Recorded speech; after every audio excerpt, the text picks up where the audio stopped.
She stepped off the wagon weighing more than any bride the town had ever seen, and within the hour, every man in Ash Hollow had already decided she'd be dead by spring. They were wrong about her. They were wrong about everything.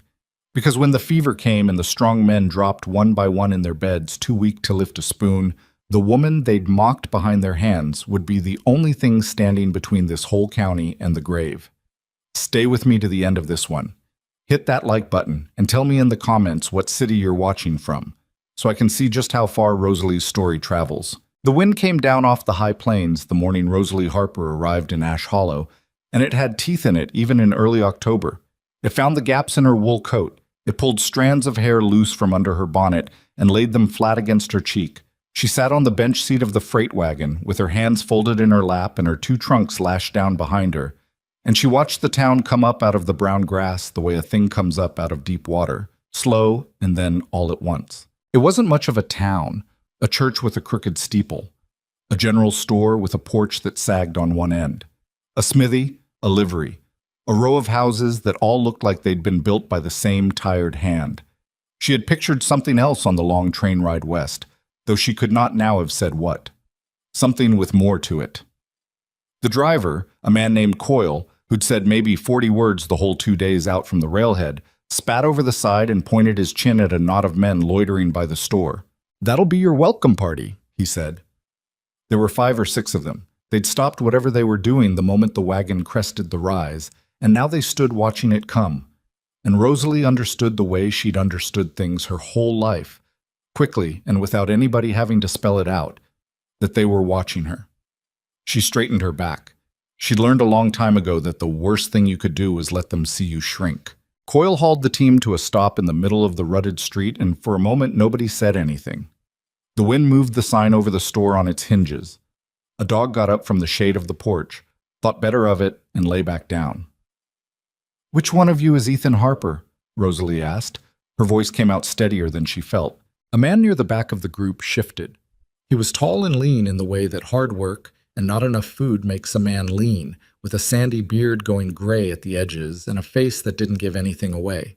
He took his hat off, which she supposed was meant as a courtesy, but he didn't come forward right off. He looked at her the way a man looks at a horse he's already paid for, and is now worried he overpaid. "That's me," he said. "Rosalie Webb," she said, "though I suppose it's Harper now, or close enough to it." "You're—" He stopped. Whatever he'd been about to say, he swallowed it. One of the other men, a younger one with a wide, grinning mouth, didn't have the same restraint. "She's a big one, Ethan," the young man said, and a couple of the others laughed, the low, ugly laugh of men who think they're being quiet and aren't. "You rode off for a wife, and they sent you to." Rosalie kept her eyes on Ethan. She did not look at the young man because she had found that looking at them was what they wanted, and she would not give it to him. But she felt the heat climb up the back of her neck all the same, and she hated it, and she hated him, and underneath both of those things sat the older, heavier feeling she'd carried so long it didn't even have a name anymore.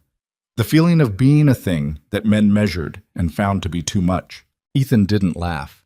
She'd give him that later when she was trying to find anything at all to give him. He just put his hat back on and walked to the wagon and stood looking up at her. "You got bags," he said. "2 trunks. What's in 'em? More dresses?"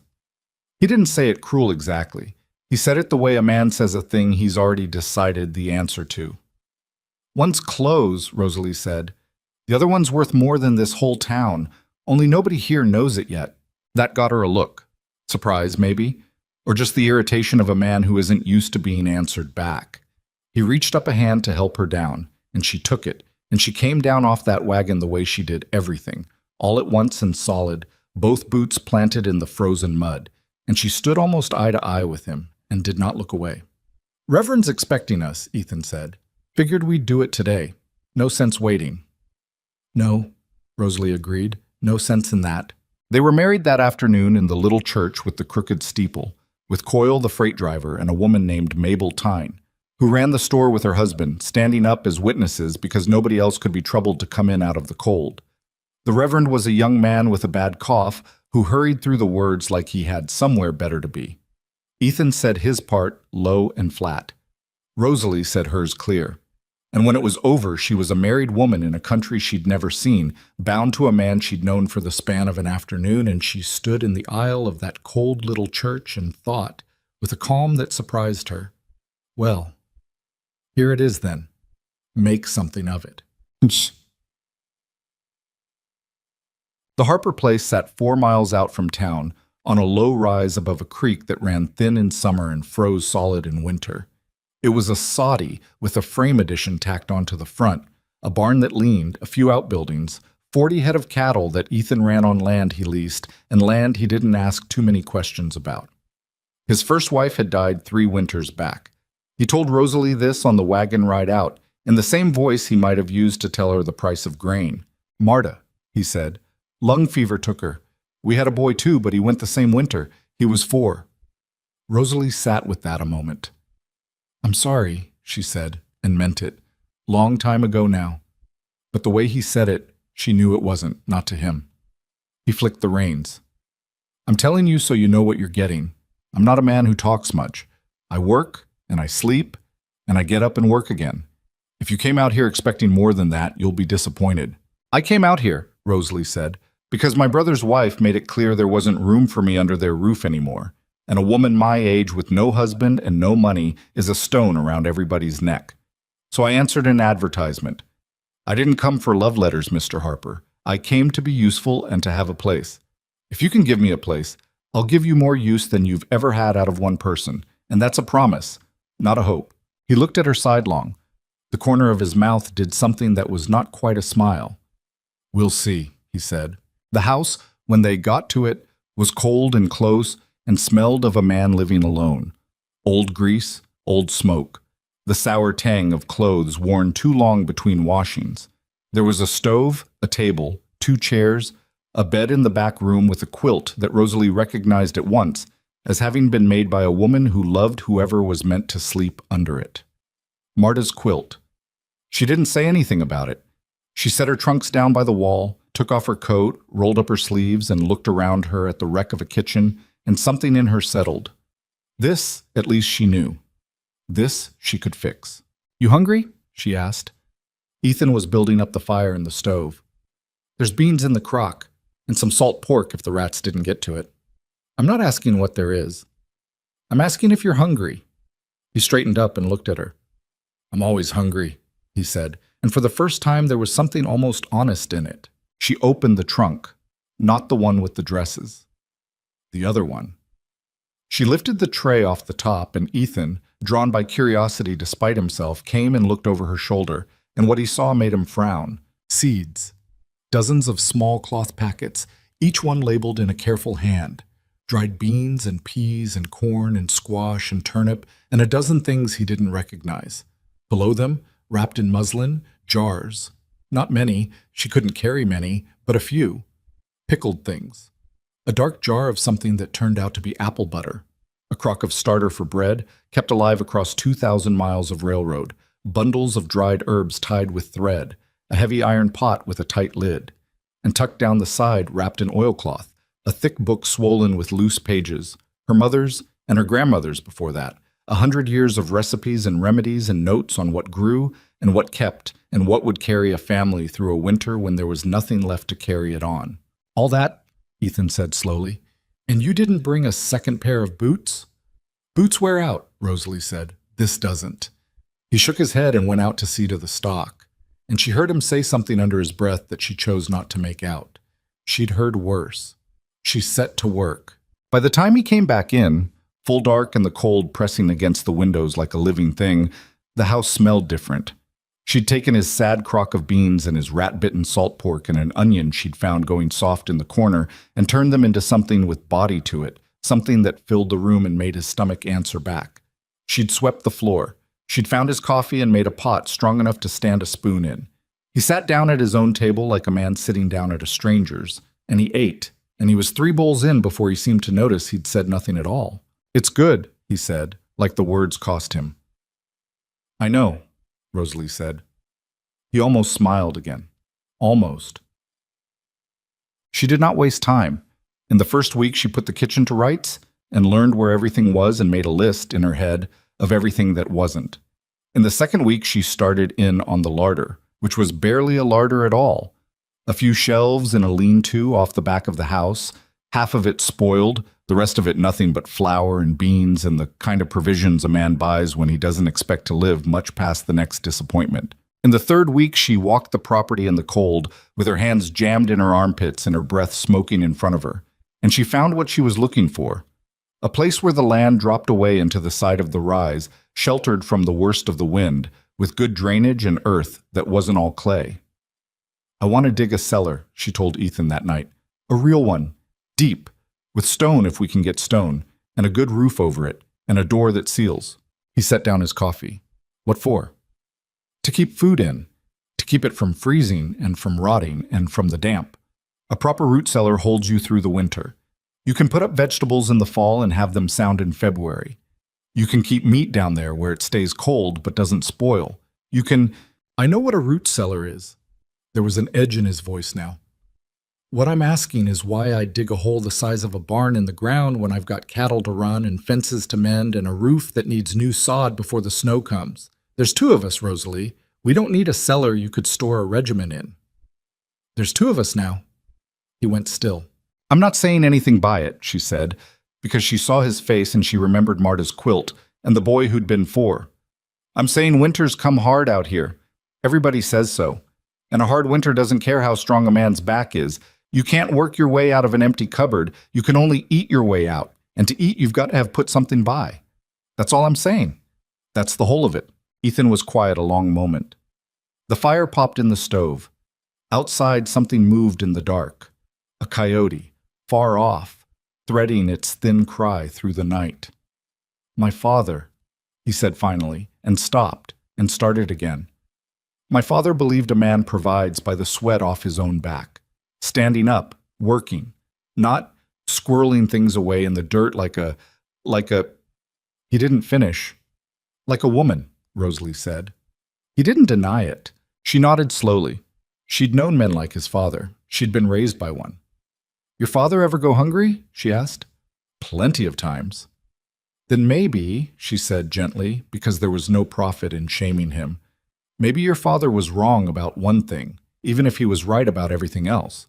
A man can be strong and still starve. The two aren't connected the way folks like to think." Ethan stared at the fire for a long time, and then he said, surprising her, "How deep you want it?" They dug it together that fall in the weeks before the ground locked up for good. It was hard, ugly, back-breaking work, and there was no smoothness to it, no easy partnership of two souls discovering each other over honest labor. There was a lot of swearing. Ethan swore at the clay. Rosalie swore at the rocks. They argued about the angle of the walls and the placement of the door, and whether the roof should be sod or shingle. Twice Ethan threw down his shovel and walked off into the field, and twice he came back without a word and picked it up again. Once Rosalie cried, in the dark of the lean-to where he couldn't see her, from the ache in her hands and the ache in her back and the deeper ache of being a stranger in a hard country, married to a man who looked at her like a debt. But she wiped her face and went back out and kept digging. And when it was done, it was the biggest root cellar in the county. There was no question of that. Word got around, the way word does in a place where there's nothing much to talk about, and men came out under the excuse of seeing Ethan about one thing or another and stood at the edge of the hole and looked down into it and shook their heads. "You planning to bury something, Harper?" the blacksmith asked. His name was Tom Aldous, a big man with 4 arms like fence posts and a laugh he used too easy. "Or somebody." "My wife wanted it," Ethan said, which Rosalie heard from the kitchen doorway and which landed in her chest like a small stone. "Not we built it. Not it was a good idea. My wife wanted it." Like a man explaining away a foolishness he'd been talked into. But she let it go, because there was no profit in fighting it, and because she had work to do. She filled that cellar through the back end of fall, and into the first hard weeks of winter, and she filled it the way her mother had taught her and her mother's mother had taught her mother. Completely, and with method, and against a future nobody else could see coming. She traded. That was the thing the men never understood, watching her, the thing that made them laugh. They thought she was just a fat woman fussing over food. They didn't see that she was building something. She went into town with Ethan on the supply runs, and she made friends with Mabel Tyne at the store and with the women who came in. The ones the men didn't introduce her to because they were ashamed of her. She learned who had a cow gone dry and who had a glut of squash and who'd slaughtered a hog and had more than they could smoke before it turned. And she traded. A jar of her apple butter for a bushel of turnips somebody couldn't use, a loaf of her bread, and her bread, raised on that starter she'd carried 2,000 miles, was a thing apart from the heavy gray bricks the frontier women made. For a sack of carrots from the pole place, marrow bones the butcher would have thrown to the dogs, hauled home and rendered down. Onions, potatoes, a barrel of cabbage she shredded and salted into kraut. Herbs she dried in bundles from the rafters until the kitchen looked like a witch's roost and smelled like one too. Thyme and sage and yarrow and a dozen things besides. The men laughed. Tom Aldous laughed loudest. "Harper's wife is putting up enough food to feed an army," he said in the store one afternoon, loud enough to be sure Rosalie heard it, the way some men make sure you hear. "What she thinks coming, the Sioux?" "Maybe winter," Rosalie said, not turning around from the counter where she was counting out coins. "Winter comes every year, far as I've heard. Or did they tell you different when you moved out here, Mr. Aldous?" A couple of the women near the door laughed at that, and Aldous' face went red, and Rosalie counted her coins and did not smile, though she wanted to. She'd learned that too. You could win the small fights and lose everything by gloating over them. So she paid Mabel and gathered her things and walked out past the men into the cold. And behind her she heard one of them mutter something and the rest of them laugh. And she carried it home with her the way she carried everything, folded up small and put away. Bucci osie. The first sign of trouble came just after the New Year. It came the way bad things always came on the frontier, quietly, through a neighbor, before anybody knew enough to be afraid. The teenage boy who helped around the Harper place, a gangly half-orphan named Caleb Wirtz, who lived with his grandmother and worked for board at half the farms in the county, came in one morning with his face wrong. "The Poles is sick," he said. "All of 'em. I went by to fetch the harness Mr. Pole was mending, and they didn't none of them come to the door. I went in. They's all in their beds. Mrs. Pole, she couldn't hardly raise her head, said it come on 'em 2 days back. Fever. The 2 little ones is bad." Rosalie set down her spoon. "Did she say what kind of fever?" "Just fever, the shaking kind. She said her bones felt like glass." Ethan came in from the cold with an armload of wood and caught the end of it. "The Poles?" "All of 'em sick," Rosalie said. "Fever, 2 days in." She watched something pass over Ethan's face. Not fear, exactly, but the memory of fear, the deep-grooved track that fear leaves in a man who's lost people to it. "Marta, the boy. Lung fever," he'd said. But this wasn't lung fever, or didn't sound like it, and either way the word fever in a country with 1 doctor and 4 feet of snow on the passes was a word that emptied a room. "You stay away from there," Ethan said to Caleb. "You hear me? Don't go back." "But Mr. Pole's harness." "Hang the harness. You go back there, you bring it home to your grandmother, and she's old, Caleb. You want to bury her?" The boy went pale and shook his head. Rosalie wiped her hands on her apron, slow, thinking. "Somebody's got to see to them, though," she said. 2 days in, and the little one's bad, and nobody bringing them so much as water. That's how people die, Ethan. Not from the fever, from nobody coming. "That's how people spread it," Ethan said. "You go nursing the whole county, and you'll catch your death. And then where am I?" He stopped. He'd surprised himself with it. He set the wood down by the stove and didn't look at her, and Rosalie looked at the back of his neck and felt, for the first time since she'd married him, a small, unexpected warmth. Then where am I? It wasn't love. It wasn't even close to love. But it was something. It was a man who'd counted himself as a man with nothing to lose, discovering that the arithmetic had changed when he wasn't looking. "I'm not going to nurse anybody," she said quietly. "I'm not a fool. But I can cook. And a body fighting a fever needs feeding more than it needs anything in this world, except maybe water, and somebody who cares whether it lives. So you're going to take a pot of broth out to the Poles, and you're going to leave it on the step, and you're going to knock and stand back, and you're not going to touch a single one of them, and you're going to come home. Can you do that?" Ethan looked at her a long moment. "Marta had a fever like that at the end," he said, "toward the last, after the lung part. Couldn't keep nothing down. The doc, old Doc Preether this was, before Cross, he said there wasn't nothing to be done but wait it out. So we waited, and she—" He stopped. His jaw worked. She just got thinner, day by day. Like the fever was eating her from the inside, and there wasn't nothing in her left to eat, so it ate her. I'd have given anything to get something into her. Anything. But she couldn't take it, and I didn't know how to make it so she could. The kitchen was very quiet. The fire ticked. Outside, the wind had come up again, worrying at the corner of the soddy. "Broth," Rosalie said softly. "That's what you make so they can take it. You cook it down slow until there's nothing left but the goodness of it, and you strain it clear, and even a body that can't hold down bread can hold down broth. Spoon by spoon. It's not magic, Ethan. It's just patience put in a pot." My grandmother nursed half her village through the cholera summer on broth and clean water and not giving up. Half of them lived that the doctors had written off. He stared at her. She didn't know, in that moment, whether she'd reached him or only reminded him of a grief too big to look at straight. But after a while he nodded, once, and went to the cellar door and came back up with an armload of marrow bones and a string of onions and set them on the table in front of her without a word. That was his answer. She took it.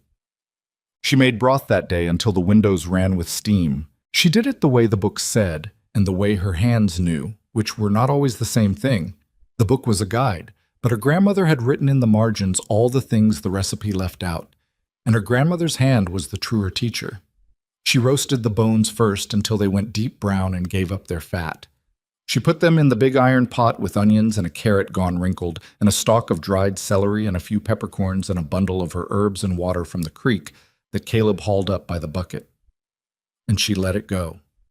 Low and slow, all afternoon, skimming the gray scum off the top, never letting it boil hard, because a broth boiled hard goes cloudy and harsh, and a broth that's coaxed goes clear and gold and tastes like the thing itself. Like all the strength of an animal rendered down into something a dying woman could sip. She tasted it near dark. She added salt. She tasted it again. And when it was right, she ladled it into a crock and wrapped the crock in flannel to hold the heat and gave it to Ethan, who took it out into the freezing dark on the wagon, 4 miles to the pole place, and did exactly as she'd told him. Knocked, stood back, left it on the step, called through the door that there was hot broth here and clean water, and to send the boy round if they needed more, and that Rosalie Harper said to take it spoon by spoon and not to give up.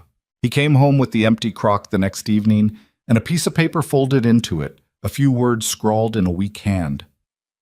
"God bless you," it said, though Rosalie, reading it, set that part aside because she did not hold with crediting to anything but human hands what human hands had done. The rest of it said, "The little ones took it. First thing they kept down in 3 days. Send more if you can spare it. A. Pole." She could spare it. She had a cellar full of sparing it. That was the whole point of the cellar, though she hadn't known it when she dug it. Though nobody could have known it, least of all the men who'd stood at the edge of that hole and laughed. She made more the next day, and the next. By the end of the week, 3 more families had it. By the end of the second week, 6. It moved through the county the way fire moves through dry grass, faster than a horse could carry warning of it, leaping from farm to farm by no path anybody could trace. The Aldous place got it. Tom Aldous himself, the big laughing blacksmith, laid flat in his bed with his forearms gone slack, his wife frantic with 2 sick children and a third on the way. The Wirtz place got it. Caleb's grandmother went down hard, and the boy nursed her himself, terrified, doing everything Rosalie sent word to do. Half the town had it. And through it all, every day, the steam ran down the windows of the Harper kitchen, and the smell of broth filled the cold air, and the wagon went out and came back, carrying crocks wrapped in flannel to one frozen doorstep after another. Caleb did the carrying once his grandmother turned the corner. He'd had a touch of the fever himself and shaken it, and when the doctor finally found his way out to the Harper place through the drifts on a horse half dead with cold, the doctor said that a body that had taken the fever and beaten it generally didn't take it twice. So Caleb became the legs of the thing. He drove the wagon. He left the crocks on the steps. He brought back the empty ones and the folded scraps of paper, and there were more and more of those, and they all said the same thing in different hands. It's helping. Send more. Don't stop. Dr. Gideon Cross was a young man worn old. Rosalie saw that the first time he came through her door, stamping the snow off his boots, his face gray with exhaustion and his eyes red-rimmed from too many nights and not enough of them spent sleeping. He couldn't have been more than 35, but he moved like a man of 60, and when he sat down at her table and she put a bowl of the broth in front of him, he looked at it like he'd forgotten what food was. "I'm not here to take your charity, Mrs. Harper," he said. "It's not charity. You look like death warmed over and I've got a county to keep alive and I can't have my one doctor dropping dead at my table. Eat."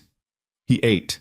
He ate 2 bowls fast, the way a man eats who hasn't sat down to a meal in days, and color came back into his face by degrees, and when he was done, he set down the spoon and looked at her differently than he had when he came in. "That's the broth," he said. "That's the broth. I've been hearing about your broth from every sickbed in this county."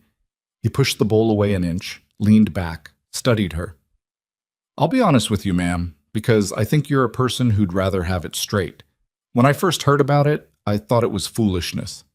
A frontier wife's old wives' remedy. Lord knows I've seen enough of those, and mustard plasters and bleeding and turpentine and every kind of nonsense that does more harm than the disease. I figured your broth was more of the same, and I'd be picking up the pieces." "And now?" Cross was quiet a moment. He was a careful man, she could see. He didn't say things he hadn't weighed. "Now," he said slowly, "I've got a problem I don't fully understand.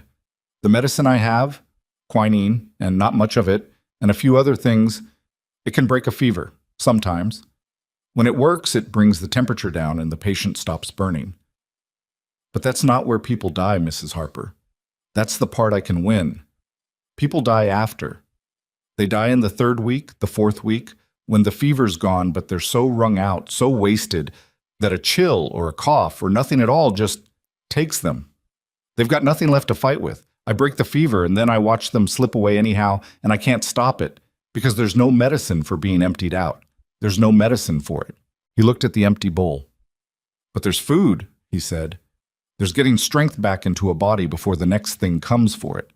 And the families that have been getting your broth, they're not dying after.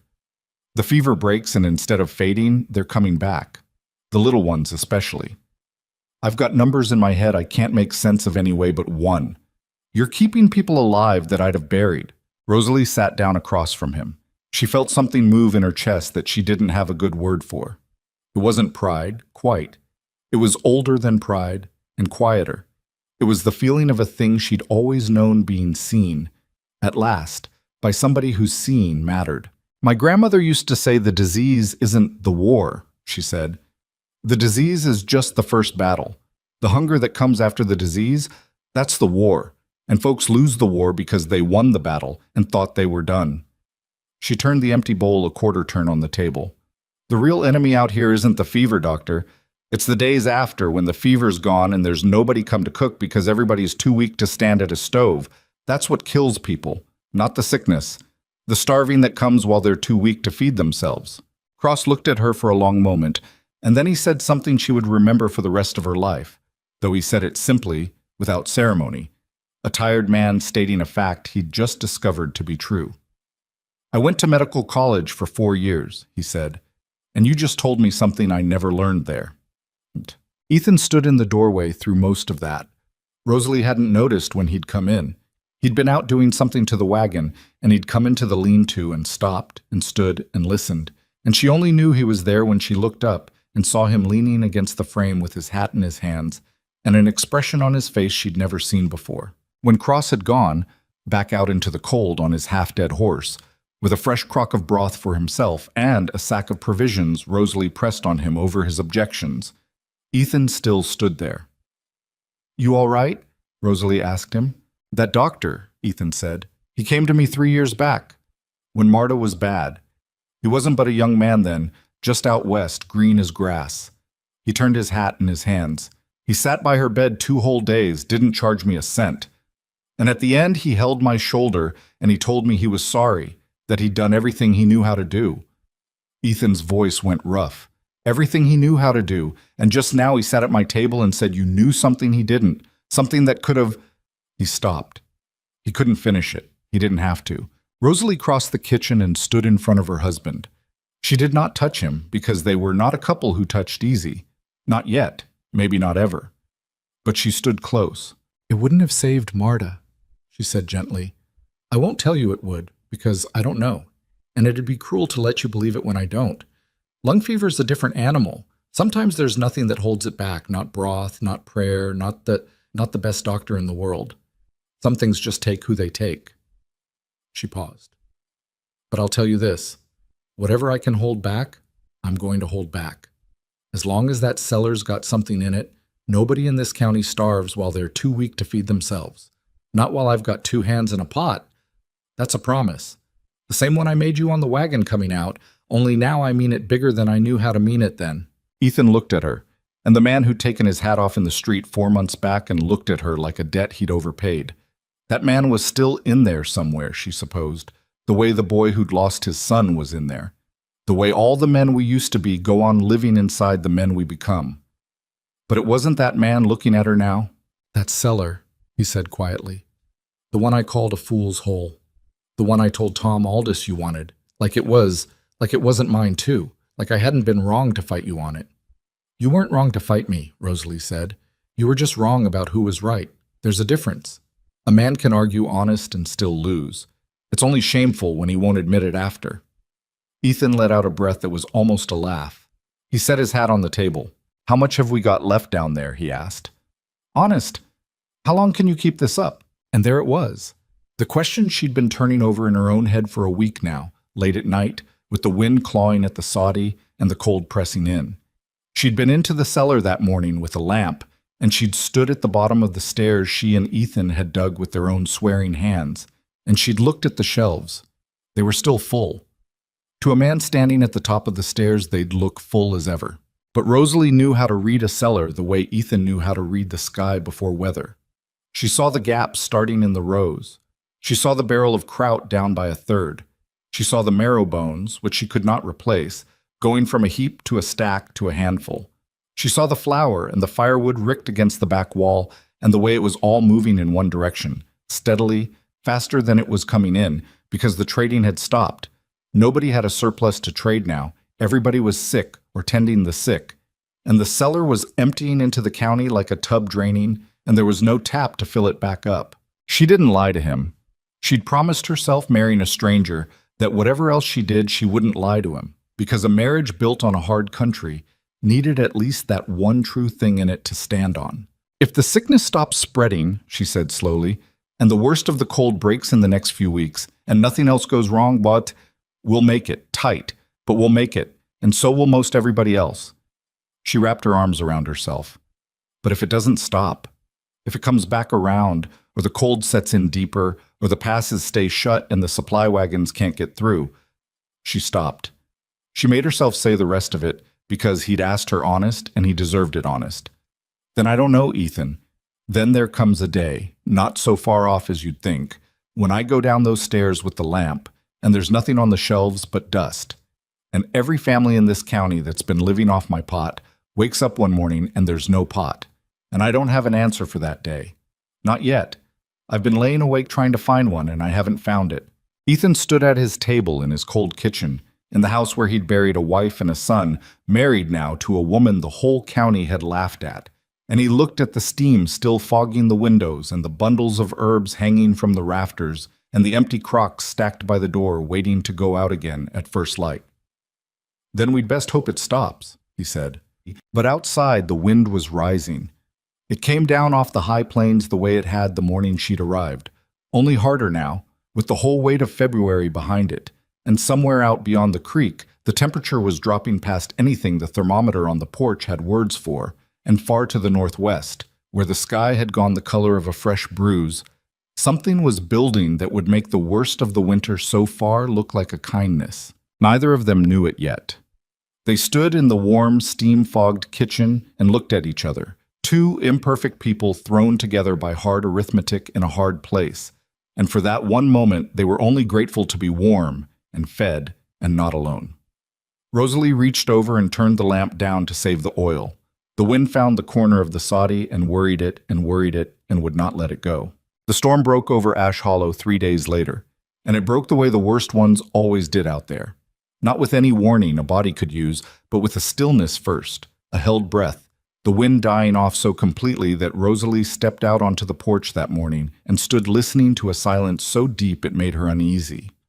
The sky to the northwest had gone from bruise color to a flat, dirty white, and the air had a smell to it she'd never learned before but recognized anyhow, some animal part of her recognizing it, a metal smell, a cold so deep it had a taste.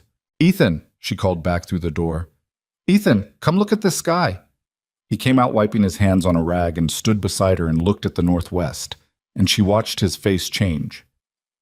"Get the stock in," he said. "Everything. Now.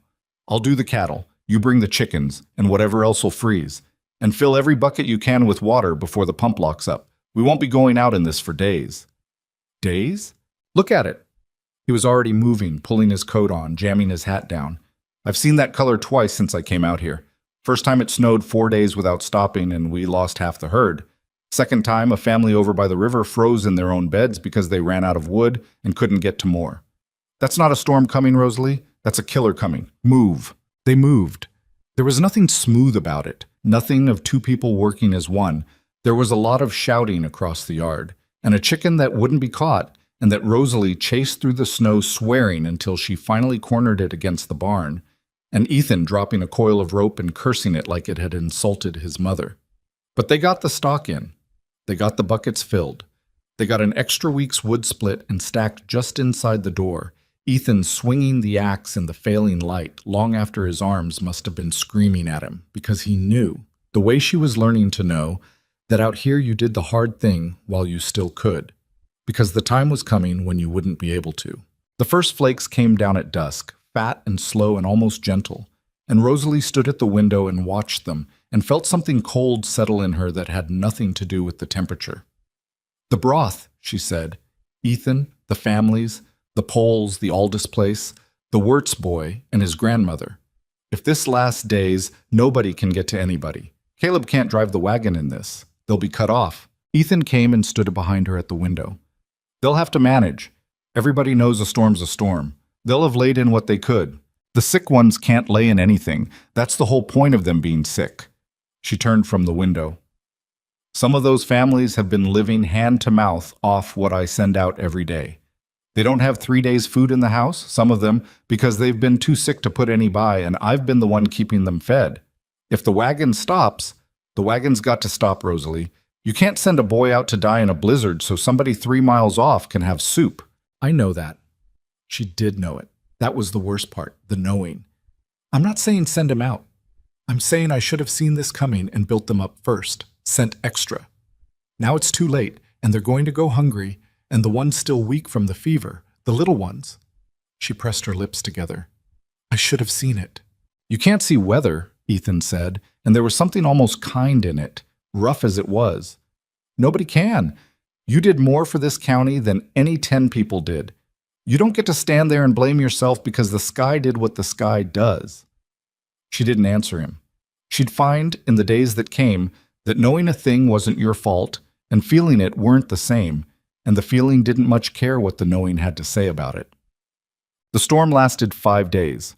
For 5 days, the wind came down off the plains with a sound like a freight train that never arrived and never left, a constant tearing roar that got into the back of the skull and stayed there.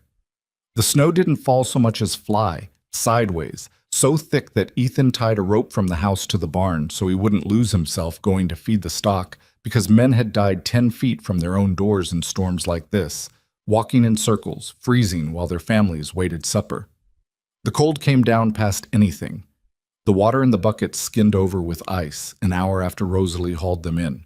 The fire ate wood like it was starving, and she watched the stack by the door go down and went out into the white blind howling yard for more, roped to the house, her face going numb in seconds, and came back in with her arms full and her lashes frozen and could not stop shaking for half an hour after. And the whole time she thought about the broth. She made it anyway. She didn't know what else to do with herself, and she couldn't bear to sit idle knowing what was happening out there in the white. So she made broth. She had no way to deliver, crock after crock of it, and lined the crocks up by the door wrapped in flannel as if Caleb might come for them any minute, as if the storm might break. And Ethan watched her do it and didn't say anything because he understood, in his blunt way, that a person has to do something with their hands when their heart is breaking or the heart breaks worse. On the third night, she couldn't sleep. She lay in the dark beside Ethan, who slept the heavy, dreamless sleep of a man worked past exhaustion, and she listened to the storm and thought about the Aldous children, about the little ones at the pole place who'd first kept down her broth, about Caleb's grandmother, old and frail, and the boy doing his terrified best, and she thought, some of them are dying right now, right this minute, while I lie here warm, and I can't get to them. She got up. She built the fire back. She sat at the table with the lamp turned low, and her grandmother's book open in front of her, not reading it, just resting her hands on it, and she let herself cry the way she hadn't let herself cry in front of anybody since she got off that wagon. Quiet. Her shoulders shaking, the wind covering the sound. She didn't hear Ethan get up. She just felt the blanket come down over her shoulders, and his hand stay there a moment, awkward and heavy, before he took it away. He didn't say anything. He pulled the other chair around and sat down beside her, not close, but there, and he sat with her in the lamplight while she cried. And when she was done, he got up and put the coffee on, and that was all. But it was the first thing he'd done for her, she realized later. That hadn't been about keeping the farm alive. It was the first thing he'd done just for her, because she was hurting, because he'd married her, and a thing that hurt her had become a thing that mattered to him. She didn't say anything about it either. Some things you'd spoil by naming. Bossy. The storm broke on the morning of the 6th day. It broke the way it had come, all at once, the wind dying off into a stillness even deeper than before. And Rosalie woke to a light coming through the windows that was strange and pure, the blinding flat white light of sun on new snow, and a silence so total she thought for a frightened moment she'd gone deaf in the night. Ethan was already up, already at the window. "It's done," he said. "For now. Come look." She came and looked, and the world had been remade. The yard was gone, the fences were gone. Everything she knew was gone under a white that ran unbroken to the horizon, sculpted into long, smooth dunes by the wind, blinding where the sun struck it. The barn was a hump. The well was a dimple. It was beautiful, and it was terrible, both at once, and she understood looking at it that beautiful and terrible were not opposites out here, but the same thing wearing two faces. "How deep?" she asked. "Deep. 4 feet on the flat, and the drifts?" He pointed to where the snow had piled against the windward side of the barn nearly to the eaves. "Some of those are 12, 15 feet. The roads won't be passable for days, maybe a week. And the families." Ethan was quiet. "We'll know soon," he said, "or we won't, and that'll be its own kind of knowing." They didn't have to wait long. Caleb came late that morning, not in the wagon, which couldn't have moved a foot in that snow, but on foot, on a pair of webbed snowshoes his grandfather had left him, struggling the 4 miles cross-country, and he came into the yard gray-faced and stumbling, and Rosalie ran out and got him by the arm and hauled him into the warm and sat him by the fire and put coffee and broth into him before she'd let him say a word. "How's your grandmother?" she asked, when his color had come back enough. "She's all right."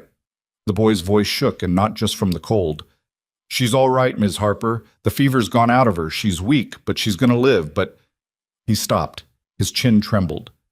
He was 16 and trying to be a man and not quite making it. "It's bad. Out there. I come past the pole place on my way, and He couldn't get it out." "Tell me," Rosalie said gently. "Whatever it is. Tell me straight." "The poles run out of wood 3 days back." Caleb stared into the fire. "I seen the smoke gone from their chimney. I went and knocked. Mr. Pole come to the door, and he could hardly stand. They've been burning the furniture. They burned 2 chairs and the rail off the loft, and they was fixing to start on the table. And they ain't ate but cold beans for 4 days, 'cause the fever took the both little ones again, and Mrs. Pole's been too scared to leave 'em to cook, even if they'd had wood to cook with. The little girl—" His voice cracked. "The little girl looks bad, Ms. Harper. She looks real bad. Like she ain't got nothing left in her." Rosalie was already on her feet. "Ethan." "I heard." He was already reaching for his coat. "I'll harness—" "The wagon won't go," Caleb said. "I tried to think how I'd haul anything, and there's no way. The snow's too deep. A horse had found her in it inside 100 yards. For a moment they all stood there, the 3 of them, with the truth of it settling over them. The food was here. The dying child was 4 miles off, and between them lay 4 feet of snow that no wheel could cross and no horse could push through. Then Ethan said, "The sledge." Rosalie looked at him. I've got an old hand sledge in the barn. Runners. I used it to haul wood before I had the wagon. A man can pull it over snow where a wheel won't go. He was thinking out loud, fast now. It won't hold much. A few crocks, a bag of wood. But it'll hold enough. And I can pull it. Caleb's got the snowshoes. He can break trail. I'll haul behind. It's 4 miles there and 4 back through this, Rosalie said. In this cold. Ethan, I know what it is. He pulled his coat on. You want to argue about whether it can be done, or you want to fill the crocks? She filled the crocks. She filled them fast. The broth she'd been making for 5 days with nowhere to send it, and she wrapped them in every scrap of flannel and wool she had. And she packed a sack with bread and a jar of the rendered marrow fat that was pure strength in a spoonful, and she loaded the little sledge while Ethan dug it out of the barn and lashed a load of split wood to the back of it. And then her husband and the half-orphan boy set off across that blinding white waste. Caleb ahead breaking trail on his snowshoes, Ethan behind with the sledge rope across his chest, leaning into it, the two of them shrinking against all that white until they were just 2 dark specks crawling across the bottom of the sky. And Rosalie stood on the porch and watched them go until she couldn't see them anymore, and then watched the place where they'd been. They were gone 8 hours. 8 hours, in which the sun crossed the white sky and started down the other side, and the shadows of the drifts went long and blue. 8 hours in which Rosalie could do nothing but tend the fire and make more broth, and walk to the window and back, to the window and back, 100 times, 1,000, until the path she wore between the stove and the glass might as well have been a rut in the floor. The cold deepened again as the sun got low. If they weren't back before dark, if something had gone wrong, if Ethan had turned an ankle in a drift, if the cold had got into them out there with no fire and no shelter. She didn't let herself finish the thought. She'd married a near stranger 4 months ago, and she'd told herself she didn't expect to love him, didn't need to, that this was a practical arrangement between 2 people who needed each other for plain reasons. And now she stood at a frozen window with her heart in her throat at the thought of him not coming home. And she understood that the heart did not consult you about these things. It just did what it did, the way the sky did what it did, and you found out about it after. It was full dark, and the first stars were out, hard and bright in the terrible cold when she saw them. 2 specks again, far off, moving slow. She had the door open before they reached the yard, the lamplight spilling out yellow onto the snow. And Ethan came in out of the dark gray with frost, and barely able to lift his feet, and Caleb behind him worse. And she got them inside and got their frozen coats off, and got them as close to the fire as she dared without bringing the blood back too fast. And she put hot broth into their cracked hands and made them drink it slow. For a long while neither of them could talk. Ethan's hand shook so bad the broth slopped over the rim of the cup. But at last he got enough warmth back in him to speak. And what he said was, "The girl's going to live." Rosalie sat down hard. "We got there, and this place was cold as a tomb," Ethan said, staring into the fire, his voice flat with exhaustion. "Pole could hardly open the door. We built the fire back up first thing, got the place warm, got wood enough stacked to last them a few days. Then your broth." He turned the cup in his frozen hands. "The little girl. Rosalie, she was... I thought we were too late. She wasn't hardly there anymore. Eyes half open and not seeing anything, her mother sitting by her just waiting. The way you wait when there's nothing left to do but wait." His jaw worked. "I've seen that. I've sat that watch. I knew what I was looking at." "But you got broth into her," Rosalie said softly. "Caleb did. The boy's got a gentle way I haven't got. He sat by her and he warmed the broth and he got it on a spoon and he just kept at it. Spoon by spoon, like you said. Patience in a pot, you said.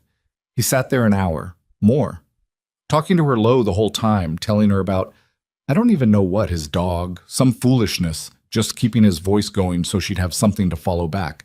And after a while, Ethan stopped. His eyes were wet, and he was not a man who let his eyes go wet, and he didn't seem to know it had happened.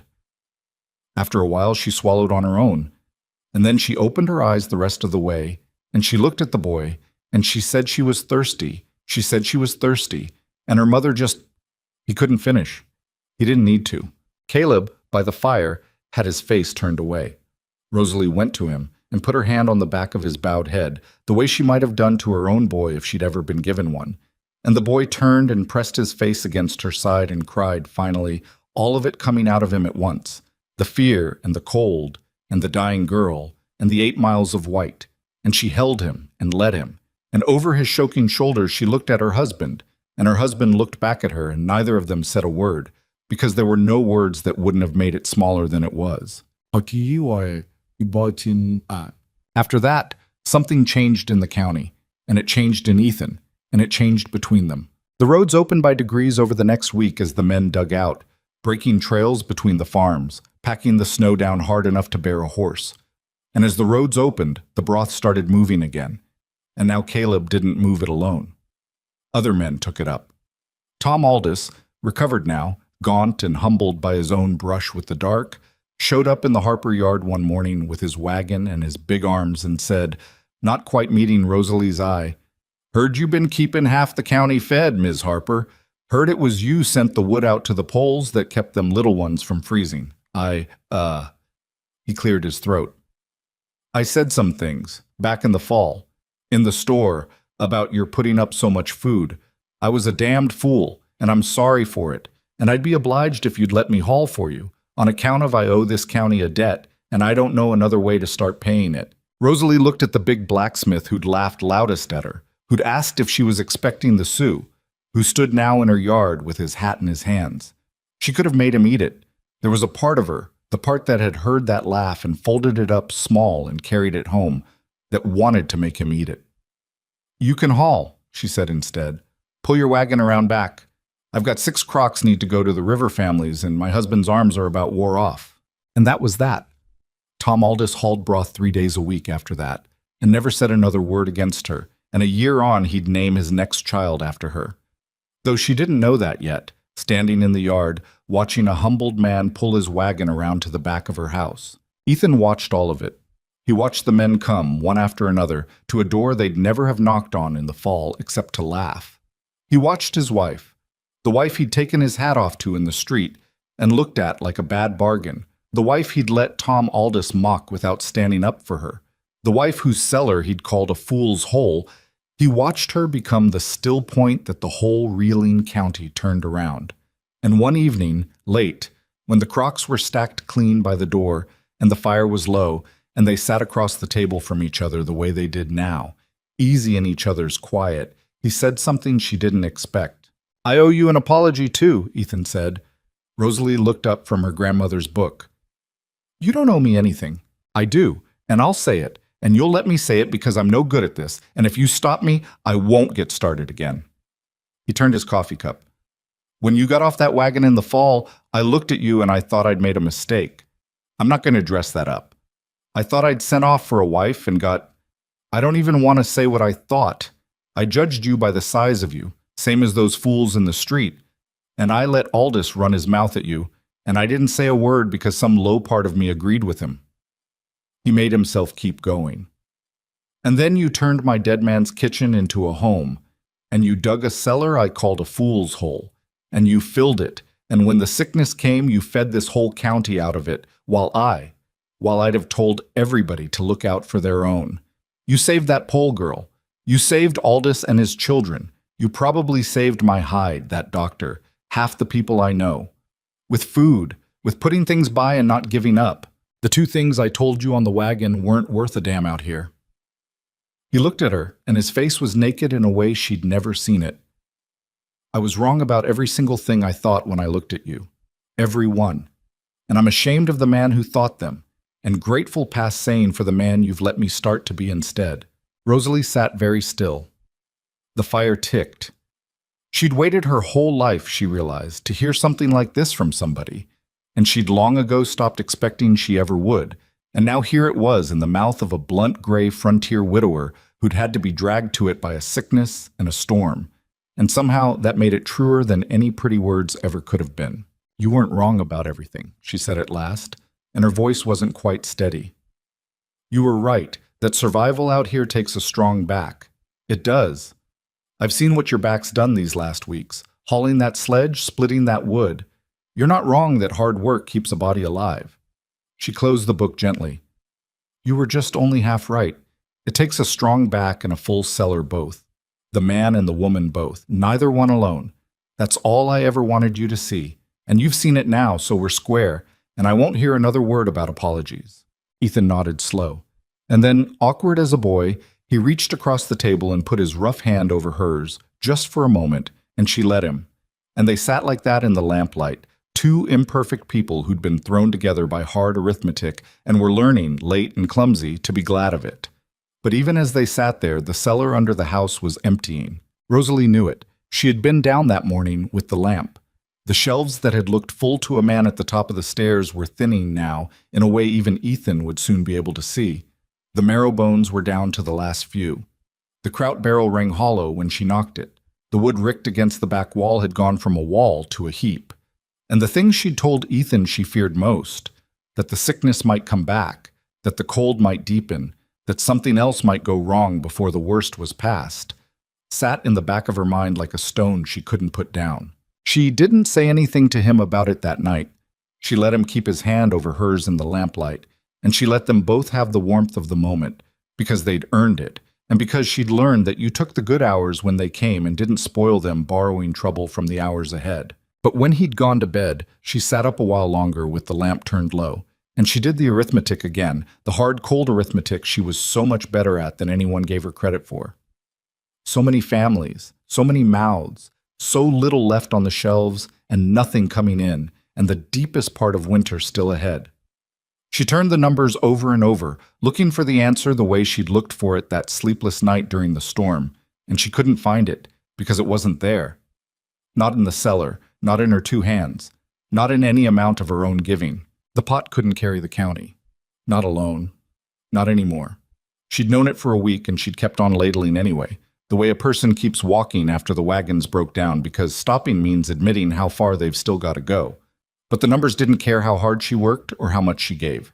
The numbers only said one thing, plain and cold, and she sat in the dark of the kitchen where she'd kept a whole county alive and made herself look at it. She turned the lamp down to save the oil. The cold pressed against the windows. Somewhere out past the creek a coyote called and another answered it, two thin cries threading the dark. And Rosalie Harper sat alone with the truth that all her strength had finally run up against the edge of itself and could go no further on its own. The answer she couldn't find that night didn't come the next day or the next. What came instead was the thing she'd feared. It started small, the way these things did. A boy from the Reedy place rode in one gray morning, a kid Caleb's age on a borrowed mule, and he sat that mule in the Harper yard and called out that his ma had took bad in the night, fever and shaking, and his pa too, and could Ms. Harper send some of the Broth folks talked about. Rosalie stood in the doorway, drying her hands, and asked him when his folks had been sick before, and the boy said never. That was the thing. They'd come through the whole sickness clean all fall, never took it once, and now here it was on them sudden and hard. Rosalie felt the cold go through her that had nothing to do with the weather. "Caleb," she said quietly, not turning around, "go saddle up and ride to the Aldous place, and the Pole place, and the Wirtz place. Don't go in. Just call from the yard and ask, are they keeping well? Then ride back and tell me what they say." He was back by midday, and his face told her before his mouth did. "It's come back," he said. "Ms. Harper, it's come back everywhere. The Aldous littlest one's got it again, two of the Poles. There's a family down by the river, the Lunds. The whole lot of them flat, and nobody knew, 'cause they're so far out. And it ain't the same, folks are saying. It's worse this time. It comes on faster, and it burns hotter, and—" He swallowed. Old Mrs. Reedy, the boy's grandmother, she was took sick in the night, and she was gone by the time he rode back home. Just like that. Hours. The first one didn't kill that fast. Rosalie stood in her doorway and felt the whole thing she'd built start to come apart in her hands. She'd known a second wave could come. She'd said it to Ethan, that night by the fire, said it plain. If it comes back around, I don't have an answer. But knowing a thing might happen and watching it happen were two different countries, and she stood now in the second one and felt how poorly the first had prepared her for it.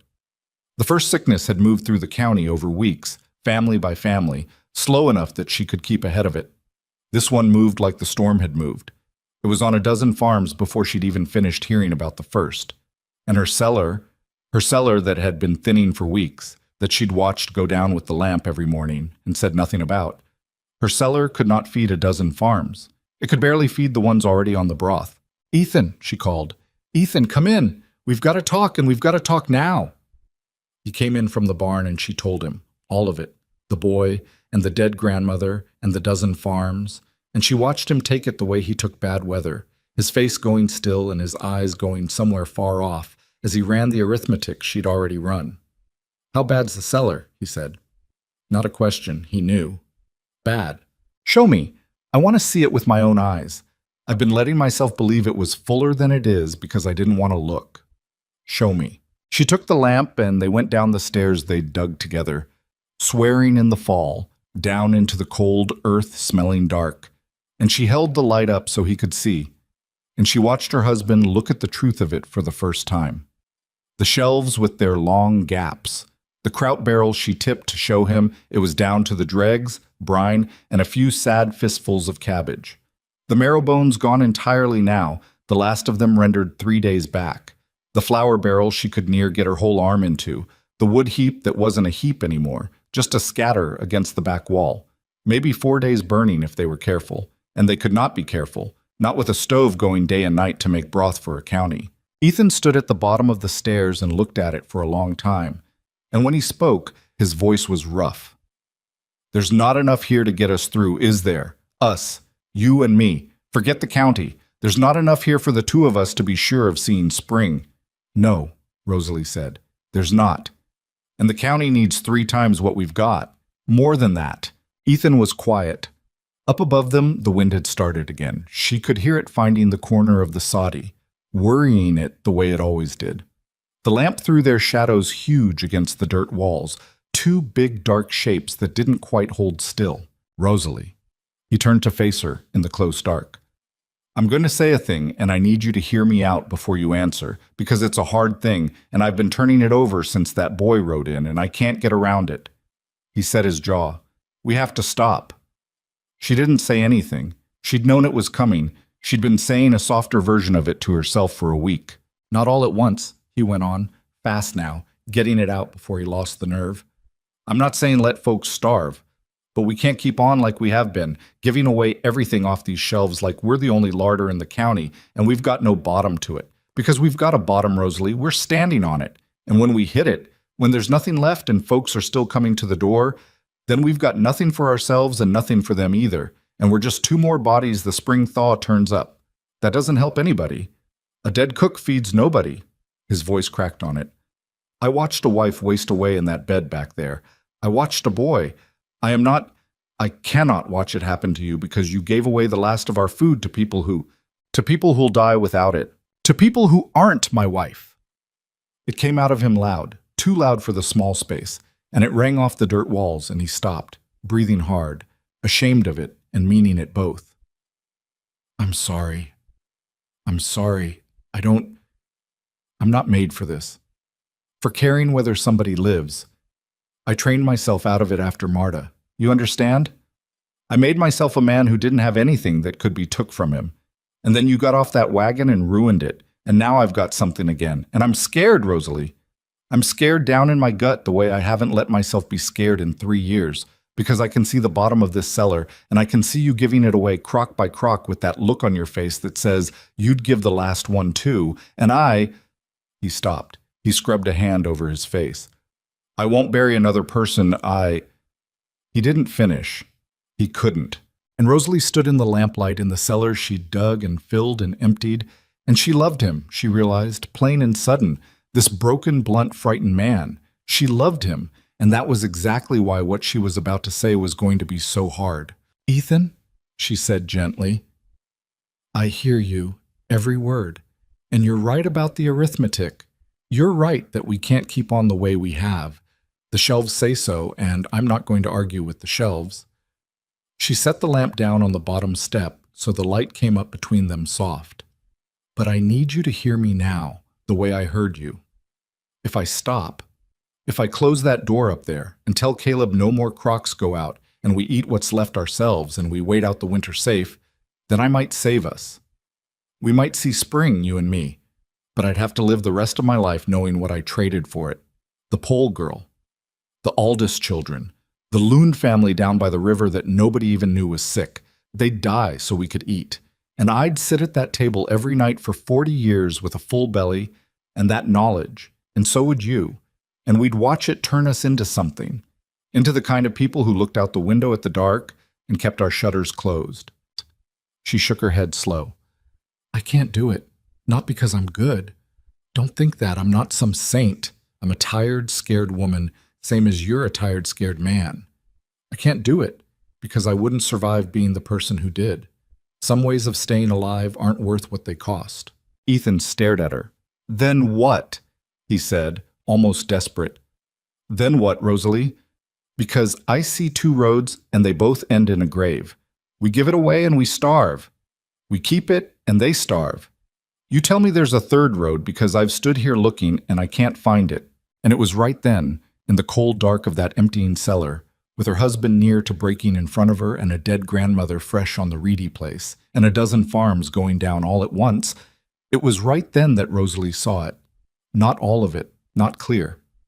But the first edge of it, the way you see the first edge of land out of a train window, a low dark line that might be nothing and might be everything. How much food, she said slowly, do you suppose is in this county right now? Ethan blinked. What? Not here. Not in our cellar. I mean all of it. Every farm, every house, every larder and root pit and smokehouse and grain bin from the river to the high ground. If you took every scrap of food in every house in this whole county and you put it all in one place, how much would there be? A lot, I suppose, but most of those families are sick. Most of those families are sick, Rosalie said, and her voice was changing now, coming up out of the despair into something else, something with a hard, bright edge to it. But sick families still have food in the house. The Reedy place that lost the grandmother. They've got a smokehouse, Ethan. The Reedys raise hogs. They've likely got more meat hanging than we've seen all winter, only there's nobody well enough to cook it. The Tyne store in town. Mabel's got shelves of flour and beans and dried fruit. She's just been selling it off slow because nobody's got money. Half the farms that came through the first sickness fine have got cellars near as full as ours was in the fall because they put food by for the winter, and then they got well and they stopped worrying. The food's here. She was gripping his arm now, hard, without knowing she'd grabbed it. Don't you see it? The food's already here. All of it. Spread out across 40 farms in little bits. A jar here and a sack there and a smokehouse full of hams nobody's well enough to carve. There's enough food in this county right now to feed every soul in it through to spring twice over. There's not a shortage of food, Ethan. There never was. There's a shortage of it being in one place where one well person can cook it for all the sick ones. Ethan stared at her. She watched it land. She watched him start to see the low dark line on the horizon resolve into a coastline. You're saying, he said slowly, we don't feed the county out of our cellar. We can't. We were never going to be able to. One cellar can't feed 40 farms, mine or anybody's. That was always going to end with the bottom of these shelves and us standing on it. I was just too proud or too stubborn or too scared to see it because I'd built the thing and I wanted it to be enough. I wanted to be enough. Her voice caught. But I'm not enough. One woman and one pot were never going to be enough. That was the wrong dream from the start. Then what's the right one? We feed the county, Rosalie said. Out of the county. The wind worried at the corner of the soddy. The lamp guttered and steadied on the bottom step. And down in the cold dark, the two of them stood looking at each other while the shape of the thing came clear between them. Every family gives a little, she said. Not everything. Not their last jar, not the food out of their own children's mouths. I'd never ask that, and folks would never give it, and they'd be right not to. But a little. The Reedys can spare a ham, one ham, out of a smokehouse full, and they'll never miss it, and it'll feed 20 sick people. The Well families can each spare a few potatoes, a sack of grain, a jar of something. Mabel Tyne can spare flour off her shelves she's not selling anyhow. A bundle of wood from this woodpile, a few onions from that cellar, marrow bones from the next butchering. None of it's much, not from any one house, but you put it all in one place. She stopped. Her eyes were shining. You put it all in one place and you've got more than my cellar ever held. You've got more than 10 cellars. And I cook it. Or I cook it, and Mrs. Aldous cooks it, and the Tyne girls cook it. Well hands taking the food the sick families can't use, and turning it into broth for the ones who can't cook for themselves. The food was always here, Ethan. It was just locked up in 40 separate larders behind 40 separate doors, and every family was sitting on more than they needed while their neighbors went hungry, and nobody could see it because nobody could see past their own four walls. Ethan was quiet a long moment, and then, slow, he said the thing that put the cold back into her. They won't do it. She looked at him. Rosalie, I know these people. I've lived among them 10 years. They're good enough folks in an easy season, but this isn't an easy season. This is the worst winter most of them have ever seen, and a scared man holds on to what's his with both fists.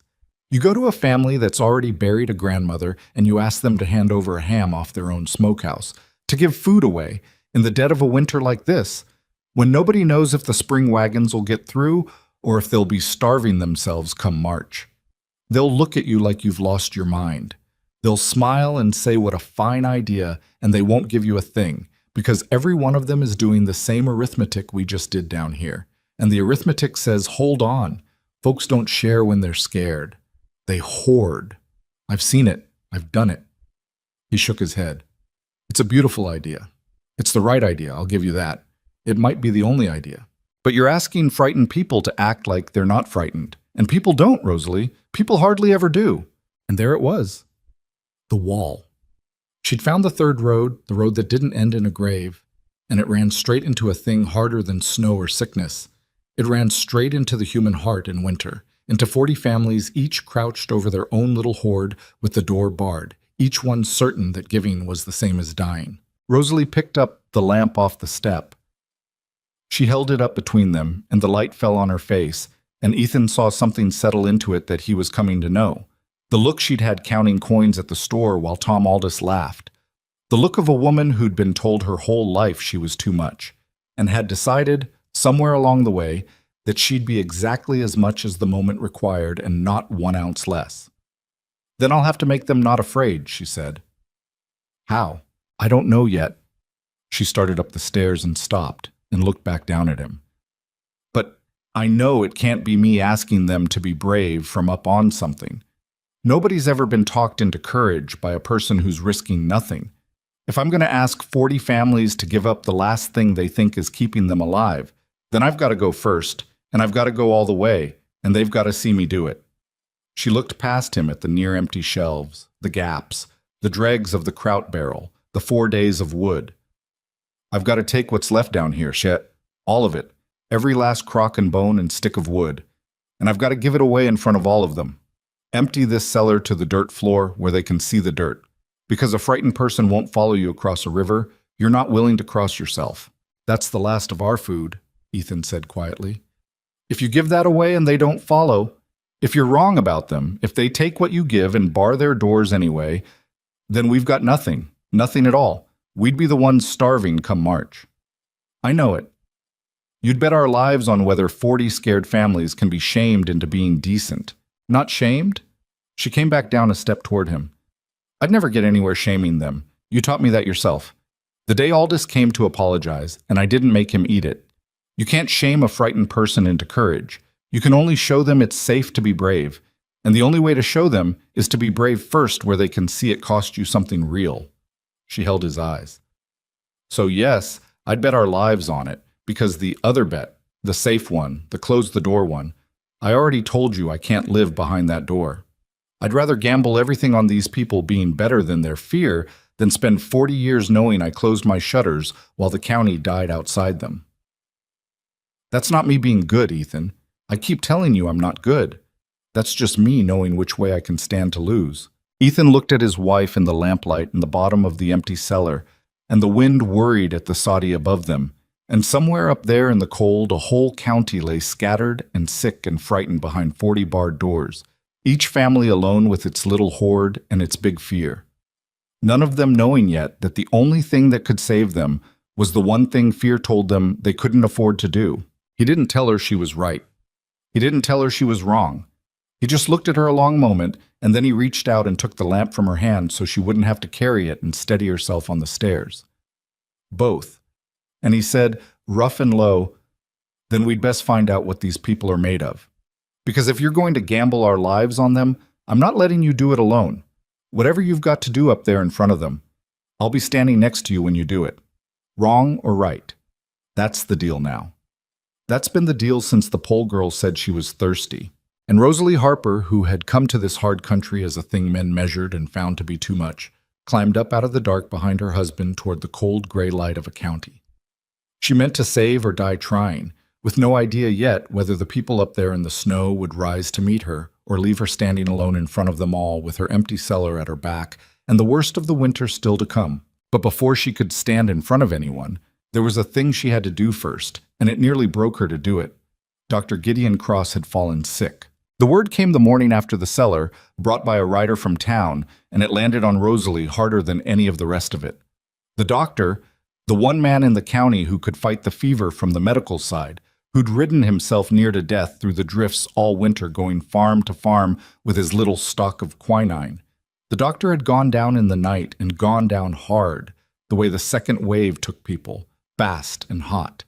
He was at the Tyne place above the store, where Mabel had taken him in when he was too weak to ride home, and the word the rider carried was plain and terrible. The man who'd kept the county alive from one side was now lying in Mabel Tyne's spare room, burning, and there wasn't a soul who knew what to do for him because the only person who'd have known was him. Rosalie didn't say anything for a moment. Then she went to the cellar door. "What are you doing?" Ethan said. "What do you think?" She was already going down. "He needs broth more than any man alive right now, and he needs it before I do anything else, before I stand in front of anybody, before I empty this place out for the county. Him first." "Rosalie," Ethan came to the top of the stairs, "if you make broth for Cross out of what's left, that's the marrow. That's the good of it. That's the strength. You use it on him, there's that much less to show the county when you—" "I know exactly what it is." She was already pulling down the last of it, the dregs and the scrapings, a few bones she'd been saving back without quite admitting she was saving them, a handful of carrots gone soft, an onion. "And I'm using it on him anyway, and I'll tell you why so you don't have to ask. Because that man sat at my table and told me I'd taught him something 4 years of college didn't. Because he's ridden himself half to death all winter and never once asked what it'd cost him. Because the county can wait one more day for me to stand in front of it, but Gideon Cross cannot wait one more day for broth. And if he dies in Mabel Tyne's spare room while I'm out making speeches about everybody giving a little, then what in the world have I got to say to anybody about anything?" She straightened up with the last of it gathered in her arms. "You don't ask people to be generous and then guard your own pot. You go first. I keep saying it. This is what going first looks like, Ethan.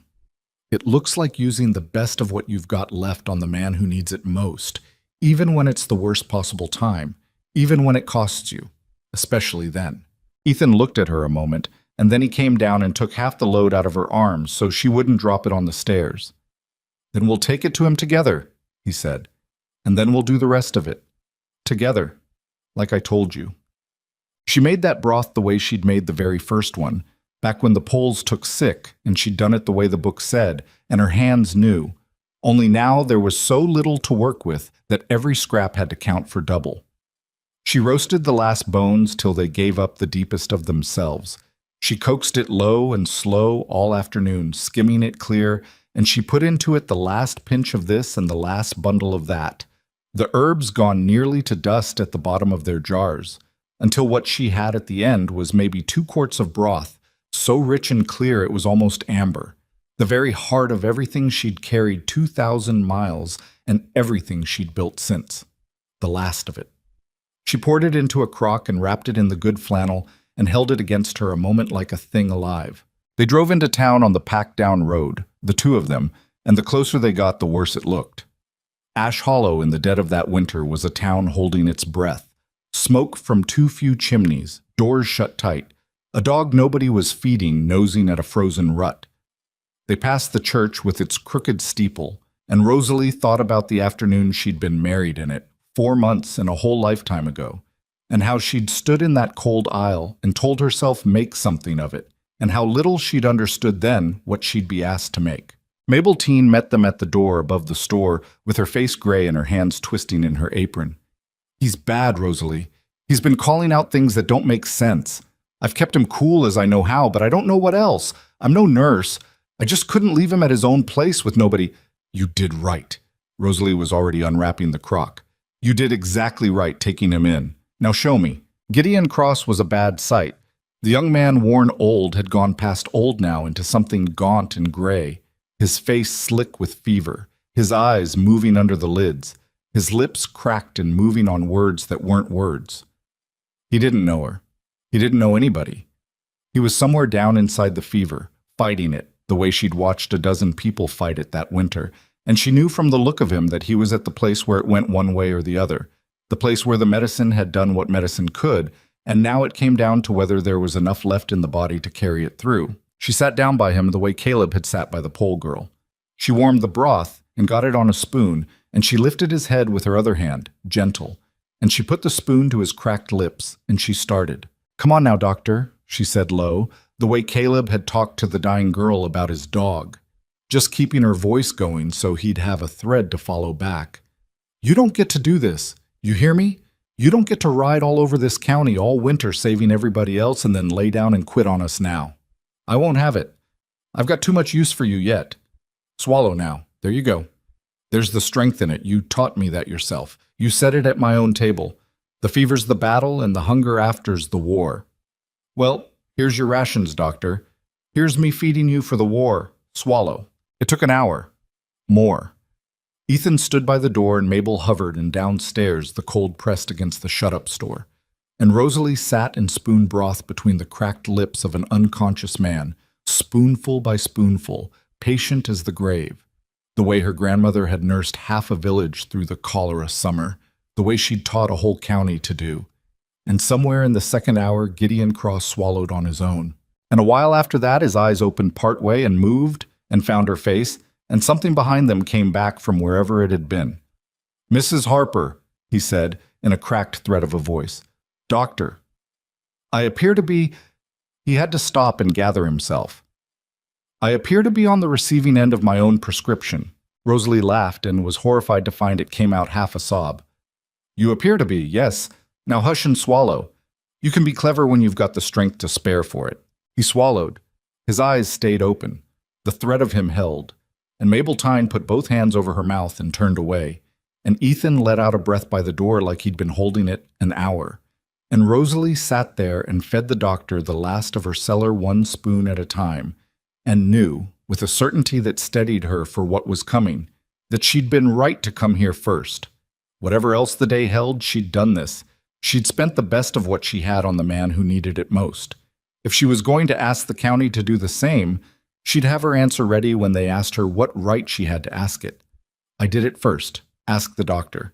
Ask him what I spent on him when it was the worst possible time to spend it." It was Mabel Tyne, in the end, who gave Rosalie her chance, though she didn't know that was what she was doing. "There's a gathering Sunday," Mabel said, walking them down to the wagon after, the doctor sleeping now, truly sleeping, the fever broken. "What's left of one? The Reverend's still poorly, but folks have been coming to the church Sunday mornings anyhow, the ones that can just to see who's still standing, to not be alone with it. It's the only time the whole county's in one place anymore." She wrapped her shawl tighter. "I don't know that it does any good. Half of them just sit there scared, but they come." Rosalie stopped with her hand on the wagon. "Everyone comes? The Well families too? The Reedies, the ones with the smokehouse? The ones that aren't sick. The Reedies come, yes, what's left of them since the grandmother, Tom Aldous and his, the Tyne girls and me, most everyone that can still walk in." Mabel looked at her, puzzled by the question. "Why?" "Because I'm going to need to talk to all of them at once," Rosalie said, "and I've been trying to figure how, and you've just told me." She didn't sleep much before that Sunday. She lay awake beside Ethan running the words, the way she'd run the arithmetic, trying them, and discarding them. She knew what Ethan had told her in the cellar, and she knew he was right, that you couldn't shame frightened people into courage, that they'd smile and nod and give you nothing, that a scared man holds on with both fists. She knew that if she stood up in that church and told them what they ought to do, told them it was the decent thing, the right thing, they'd close like a fist and she'd lose them. And the county would die behind its 40-barred doors, and she'd have spent her last broth and her last chance both. So she wasn't going to tell them what to do. She'd figured that much out by the small hours of Sunday morning, lying in the dark. She wasn't going to ask them to be brave or good or generous. She was going to do something else, something harder and simpler, and she still wasn't sure it would work. And there was no way to be sure. And that was just the shape of the thing. You couldn't know till you stood up. You could only stand up. Sunday came gray and bitter. The cold settled in deep and still. The kind of cold that didn't blow but just pressed, everywhere, into everything. They drove in, the wagon loaded, because Rosalie had made her decision and there was no doing it halfway. Loaded with the last of everything from the cellar. The few crocks, the last sack of flour with maybe an inch in the bottom, the scatter of firewood. A jar or two she'd held back. She'd had Ethan and Caleb carry up every last thing until the cellar was bare to its dirt floor, swept, empty, the shelves showing daylight between the boards. And she'd stood at the bottom of those stairs she'd dug and looked at the emptiness she'd made on purpose and felt her stomach turn over, and then she'd climbed up and shut the door. The church was fuller than she'd expected. 40, 50 people maybe, bundled in coats in the cold sanctuary, their breath showing, the reverend not there but a deacon up front having said a few words, and now just the milling and murmuring of frightened neighbors not ready to go back out to their separate farms and their separate fears. Faces turned as the Harpers came in. She felt the old thing, the measuring, the weight of being looked at, but it was different now, she realized. The looking had changed over the winter. There was something in it now that hadn't been there in the fall, and it took her a moment to name it. Respect, maybe. Or something near it. The broth had changed how they saw her, even the ones who'd laughed. She didn't go to a seat. She walked up the aisle she'd been married in, to the front, and she turned around and faced them. This big plain woman in her good coat, and the murmuring died down because people could see she meant to speak, and she stood there in front of the whole scared county, and for one terrible moment her mind went white and empty as the snow. Then she found Ethan's face in the crowd, standing where he'd said he'd stand near her, with her. And she found Tom Aldis's face, and Mabel's, and she started. "Most of you know me," she said. Her voice was steadier than she felt. "Or you know my broth anyhow, which I suppose has gotten around more than I have. I'm Rosalie Harper. I came out here in the fall, and a good many of you had a laugh about it. And that's all right. I'm not bringing it up to needle anybody. I'm bringing it up because I want to start by being honest. And the honest truth is most of you didn't think much of me when I got here, and you weren't shy about it." A few faces went red. She let it sit a second. "I'm not telling you that to make you feel bad. I'm telling you so you know I'm going to talk to you straight today, the way you talked straight to me. And you can trust that what I say is the truth even when it's hard. Especially when it's hard." The church was dead quiet now. "You all know it's come back," she said. "The sickness. Worse than before. Faster.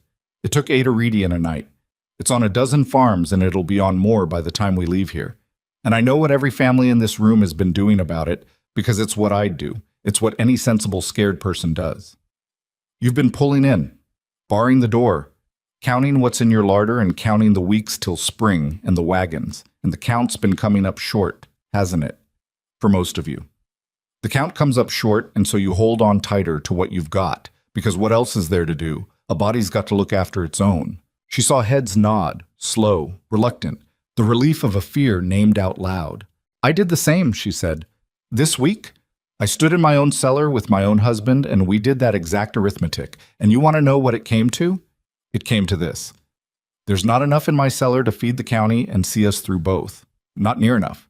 I've been feeding folks out of that cellar all winter, and it's near empty now, and the sums say, stop, pull in, bar the door, look after your own, same as you. The numbers told me the same thing they've been telling all of you." She paused. "And then I saw something, and I've come here this morning to show it to you, because once you see it, you can't unsee it, and I think it might be the only thing that gets this county to spring." She had them now. She could feel it. Even the scared ones were leaning in. "There's no shortage of food in this county," Rosalie said. "There never was." A murmur. She wrote over it. "I know how that sounds. You're sitting there with your short count in your head, thinking the woman's gone simple. But hear me. The Reedies." She found them in the crowd, the father, the children, gaunt with grief. "I'm sorry for your loss, I am, and I hope you'll forgive me using your name, but the Reedies have got a smokehouse, hogs, There's meat hanging in it right now that nobody's well enough to cook, more than that family could eat before it spoiled in a month of Sundays. That's not a criticism, Mr. Reedy. That's just true, isn't it? Reedy, after a moment, nodded. Mabel Tynes got a store full of flour and beans she's been selling slow, because none of us has got 2 coins to rub. The Aldous place came through the first sickness fine and put food by like sensible people, and there's a cellar out there near as full as mine was in the fall. The Lunds, the Poles, the Wirtz place. Every farm in this county has got something. A ham here, a sack of grain there, a few potatoes, a jar of beans, a bundle of wood, a smokehouse, a barrel. Little bits scattered across 40 farms behind 40 doors. And every single family in this room is sitting on more than they need for themselves, while their neighbors 3 miles off go hungry. And not one of you can see it, because not one of you can see past your own 4 walls. I couldn't either. Took me till this week. She let that land. She watched it land.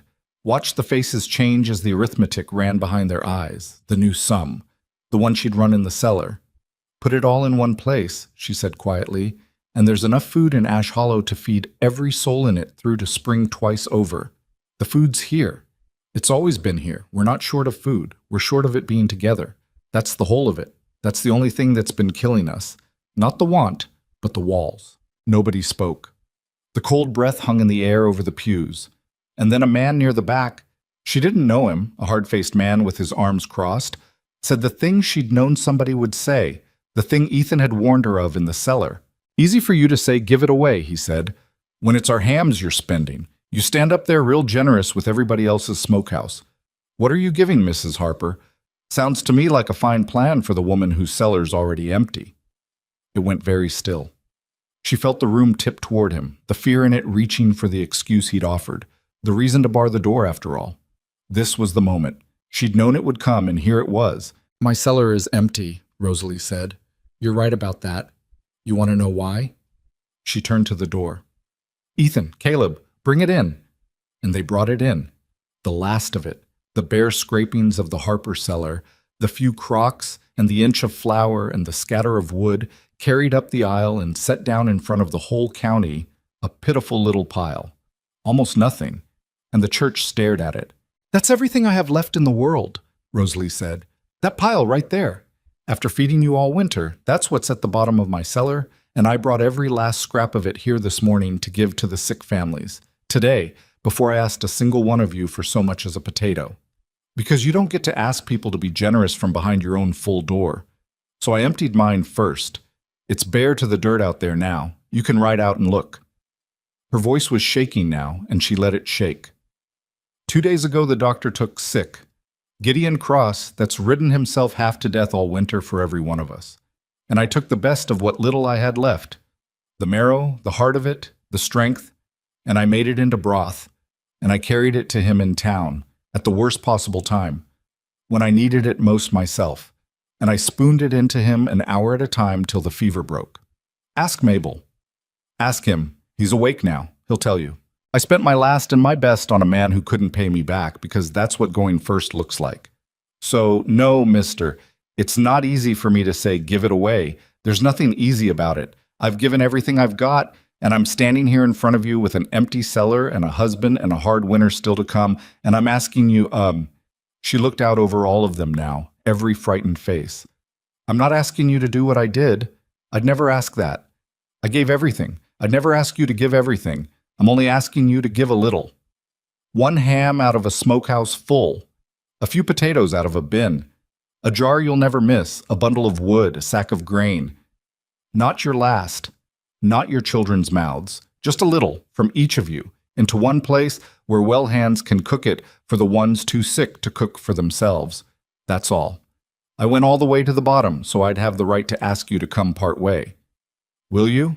And then she stopped, because she'd said it all, and there was nothing left to do but stand there in front of them with her empty cellar at her feet and find out what these people were made of. The silence went on, and on. It was the longest silence of her life. She stood there and the cold breath hung in the air and not one soul moved, and she thought, Ethan was right, they won't. I've spent everything, and they won't. And she felt the bottom start to go out of her, and then Tom Aldous stood up. The big blacksmith who'd laughed loudest at her in the fall, who'd asked if she was expecting the Sioux, who'd come to her yard with his hat in his hands and called himself a damned fool. He stood up in his pew, and his face was red, and his voice, when it came, was too loud and not quite steady. "I've got near a full cellar," Tom Aldous said. "Came through the first round fine and put plenty by. This woman fed my children when I was flat on my back and couldn't lift a spoon to feed them myself. My littlest is alive because of that broth. Alive. So I'll tell you what the Aldous place gives." He swallowed. "Half. Half of everything in my cellar, to the common pot, today. Vegetables.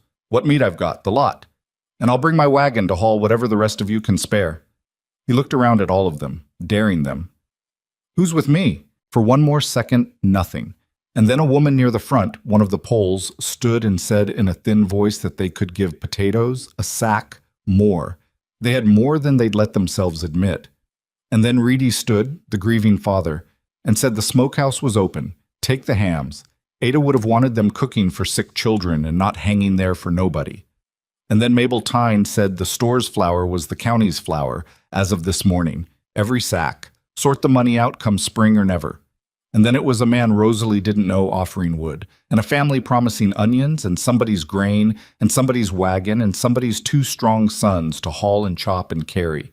The whole frozen church coming up out of its fear all at once, the fist unclenching, neighbor turning to neighbor, the count in every head changing from what have I got to lose to what can I spare. And Rosalie stood at the front of it with her empty cellar at her feet, and her husband coming to stand beside her and put his arm around her in front of the whole county for the first time. And she watched the thing she'd gambled everything on rise up in front of her and become real. It wasn't smooth. It wasn't a miracle. 2 families gave nothing and slipped out the side, too frightened still, and she let them go. Because you couldn't save everyone from their own fear, and it wasn't her place to try. There was arguing about who'd cook where and how to haul in the cold, and whether the teen store or the church was the better place for the common kitchen. There were hard practical problems that would take days to sort, and tempers that would fray sorting them. But the thing was done. The walls had come down. The food that had been locked behind 40 doors was going to come together into one place, and the county was going to feed itself out of itself. And no more families were going to die of hunger in the dark while their neighbors sat on full cellars 3 miles away. Rosalie Harper stood at the front of the church she'd been married in the arms of the husband who'd once looked at her like a debt, and watched a frightened settlement turn into something else right in front of her. And she understood, finally, the thing she'd been reaching for all winter, the thing her empty cellar had bought. That strength had never been the size of one person's back or the depth of one person's cellar, but the simple, terrible courage to be the first one to open the door. The hauling started that same afternoon, and there was nothing graceful about it. Tom Aldous brought his wagon around to his own cellar first, like he'd said he would, and he and his 2 oldest filled it with half of everything he owned, and the load froze stiff before he'd gone a mile so that the cabbages rang like stones when he set them down.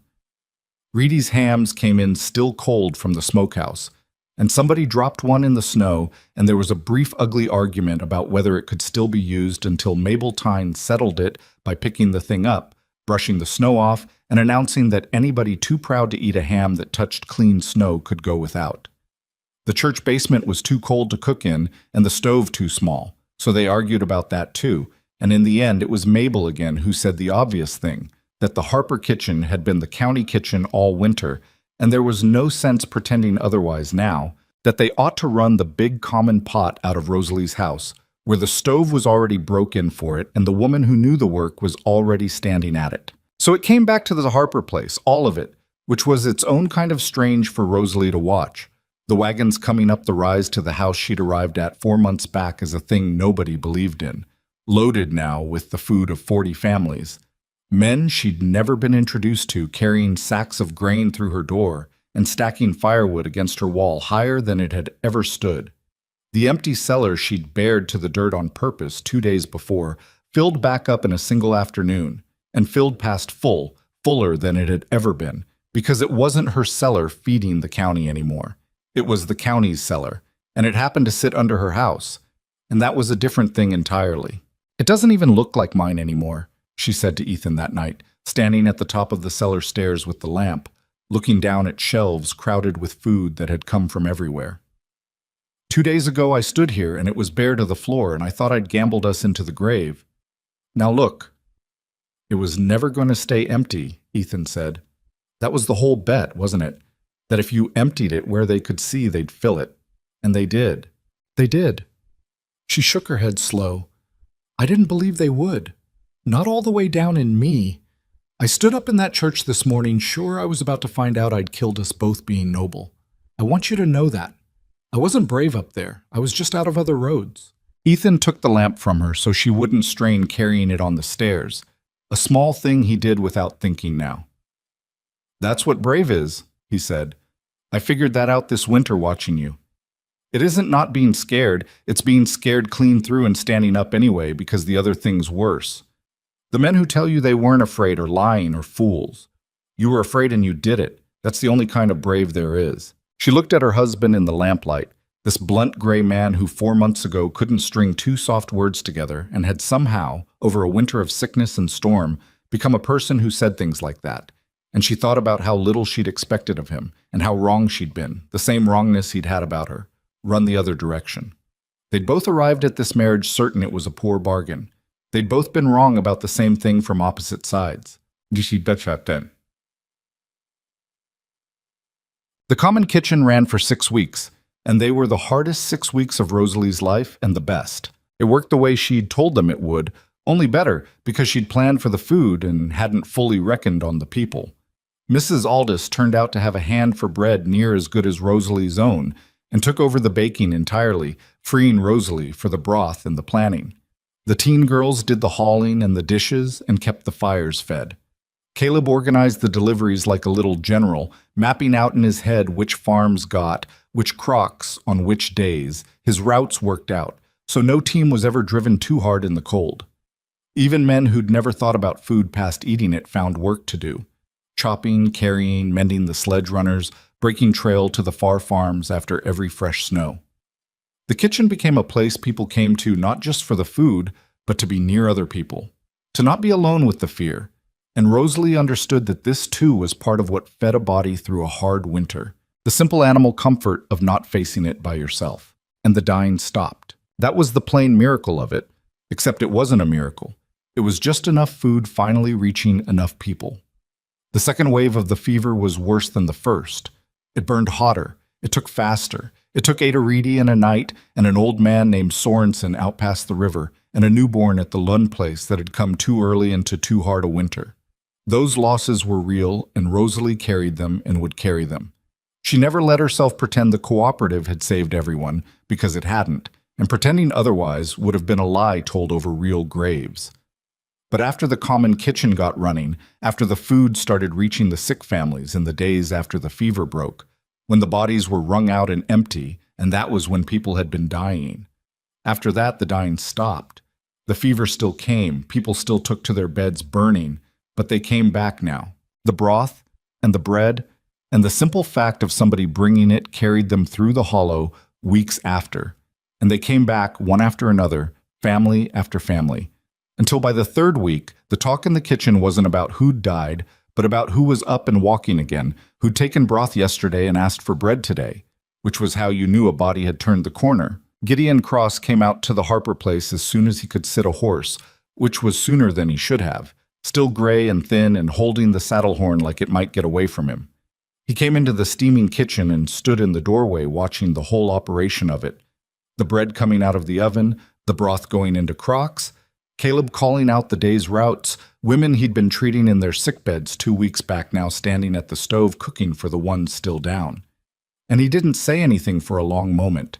And when Rosalie looked up and saw his face, she set down her ladle and went to him.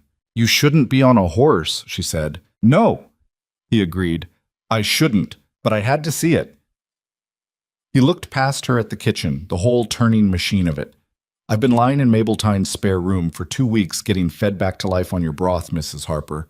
And the whole time, every day, the news that came up those stairs was that nobody died of the hunger. Sick, yes. Buried a few from the fever itself, and I grieve those. I'd have grieved them less if I'd been well enough to fight for them." His voice caught. He was a man who counted his losses personally. "But nobody starved. Nobody's wasted away in the weeks after the fever the way they did in the first round, the way they always do. And I lay there doing the only thing I could do, which was the arithmetic. The same arithmetic I do over every epidemic. How many should be dead by now, by every rule I know, and the number my training gives me, and the number that's actually in the ground this winter. He stopped. He had to gather himself. They don't match, Mrs. Harper. There's a gap between them. And the gap is the size of this kitchen. The gap is everyone in this county who should be dead by the rules of medicine and isn't because of broth and bread and you standing up in a church and asking frightened people to open their doors. Rosalie didn't know what to say to that. She'd never been good at being praised. She'd had so little practice. It wasn't me, she started. It was the whole county. Everybody gave. They gave because you went first, Cross said, with the flat certainty of a man stating a clinical fact. I've thought about this a great deal, lying in that bed. People don't open their hands in a hard winter because somebody asks nicely. They open them because somebody shows them it's safe, and the only way to show them is to open yours first all the way, where it costs you. You emptied your cellar to the dirt before you asked them for a potato. You spent your last broth on me, the worst possible week to spend it, when you knew you'd be standing up in front of the whole county 2 days later with nothing left to show but an empty cellar. You did the thing first. That's the whole of it. That's leadership, the real kind, the only kind that works on frightened people. Going first into the thing you're asking them to risk. He shook his head slowly. I went to medical college for 4 years. I learned how to break a fever and set a bone and stitch a wound. I never learned the thing you knew in your bones, which is that medicine keeps a body from dying and food teaches it how to live again, and that the second one's the harder and the rarer art. I can fight the disease. You taught a whole frontier how to rebuild a life after the disease has done its worst. Those aren't the same skill. Yours is the one they don't teach. Yours is the one that was missing out here, and you brought it in 2 trunks off a freight wagon, and half this county laughed at you for it. You didn't laugh, Rosalie said quietly. No, but I doubted. The first time I heard about your broth, I thought it was old wife's foolishness, and I told you so. To your credit, you let me say it. I was wrong, and I've never been so glad to be wrong about anything in my life.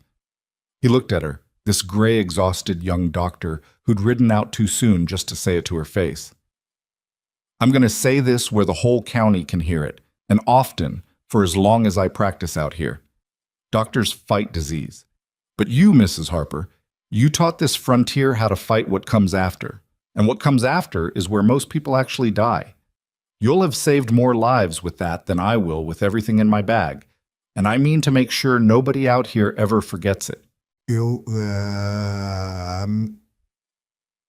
spring came late and all at once, the way it did out there.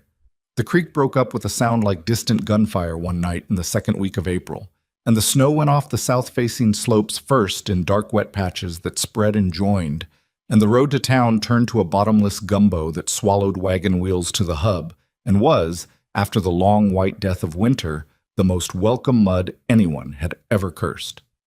The supply wagons got through from the railhead at last, the first ones in 3 months, and the county that had been so afraid of running out discovered it had come through with food to spare, because the cooperative had stretched what they had so far, had wasted so little, had fed so carefully, that there was a surplus where everyone had feared a famine. The fear had been real, but the shortage, in the end, never quite was. There'd always been enough. They just had to put it together. The cooperative didn't end when the winter did. That surprised people, including Rosalie. She'd thought of it as a thing for the emergency, a wall thrown up against a flood that would come down again when the flood receded.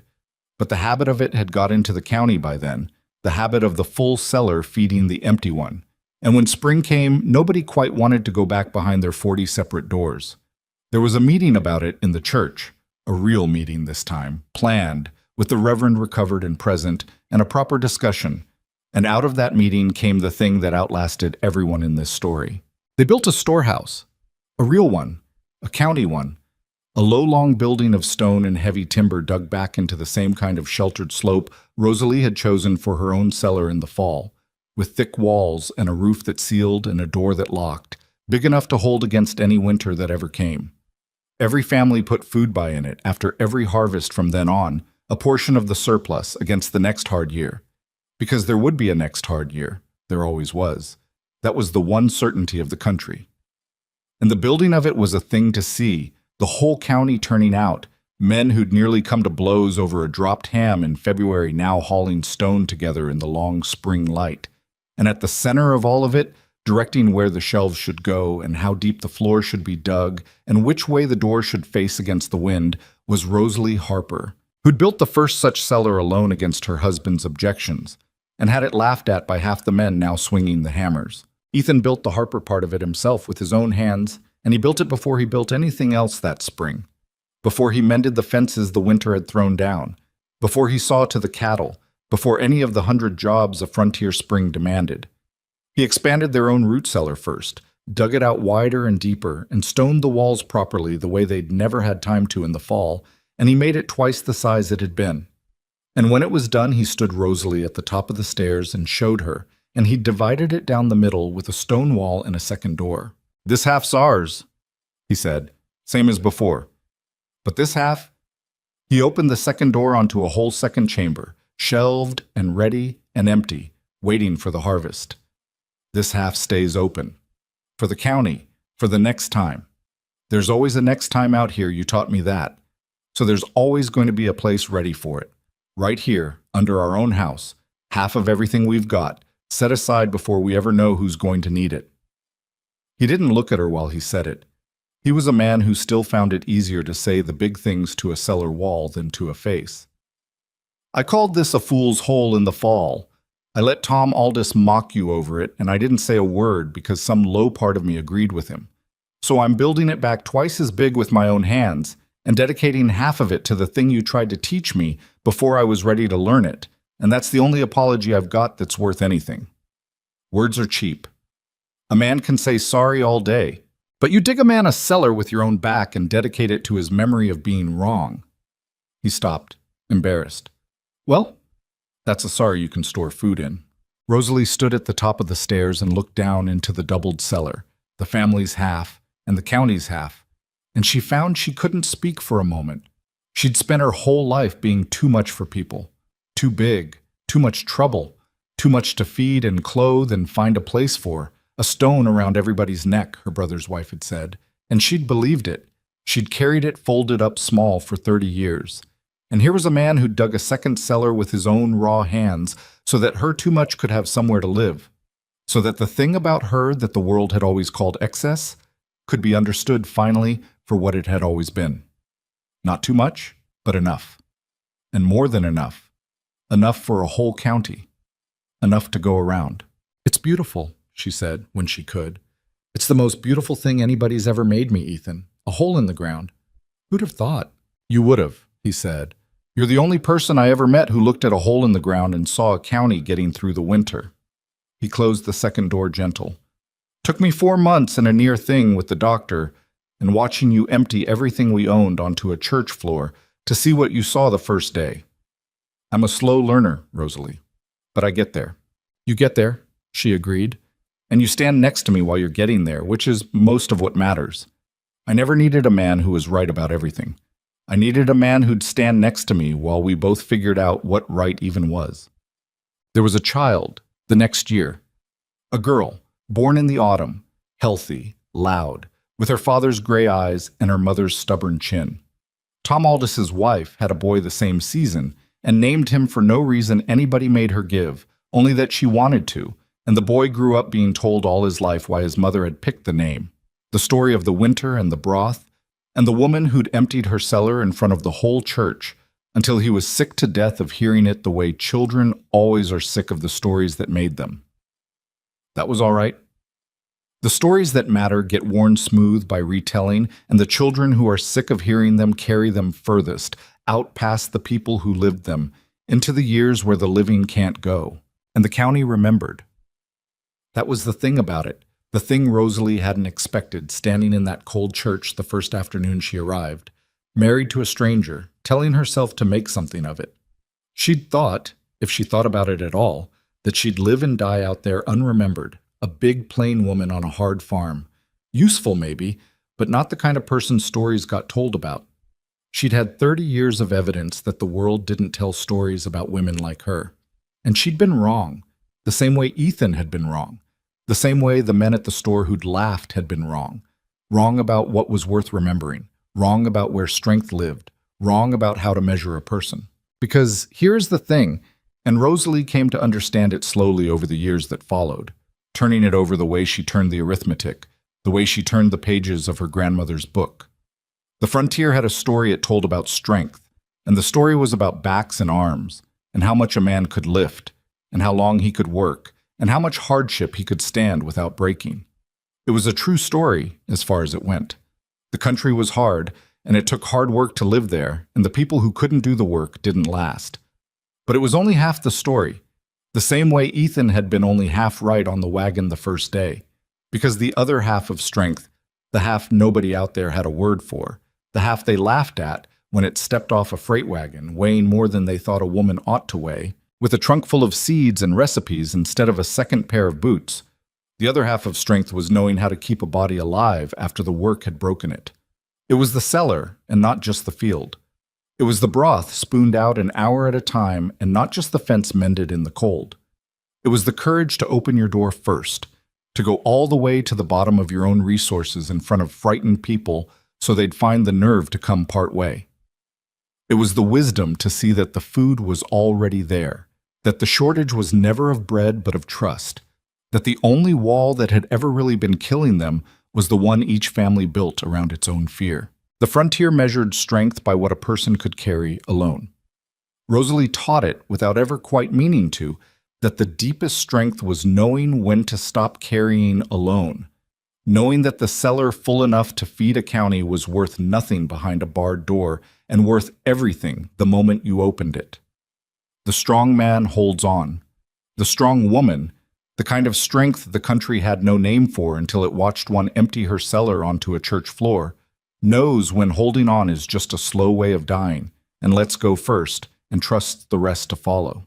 They did follow. That was the part she could never have promised, standing in front of them that Sunday, the part that wasn't up to her at all. She could go first. She could open her hands all the way. But whether 40 frightened families would open theirs and answer, that was never in her power, and she'd known it, and she'd staked everything on it anyway, because the only alternative was to live behind her own shut door for 40 years.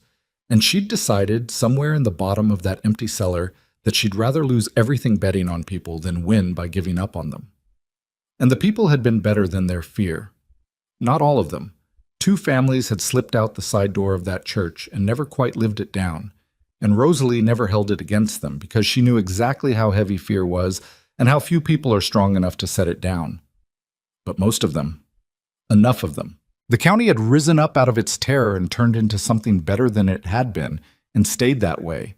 And the storehouse stood on the hill for 50 years as proof that it had happened, that a frightened people had once chosen each other over their fear and lived. Despite.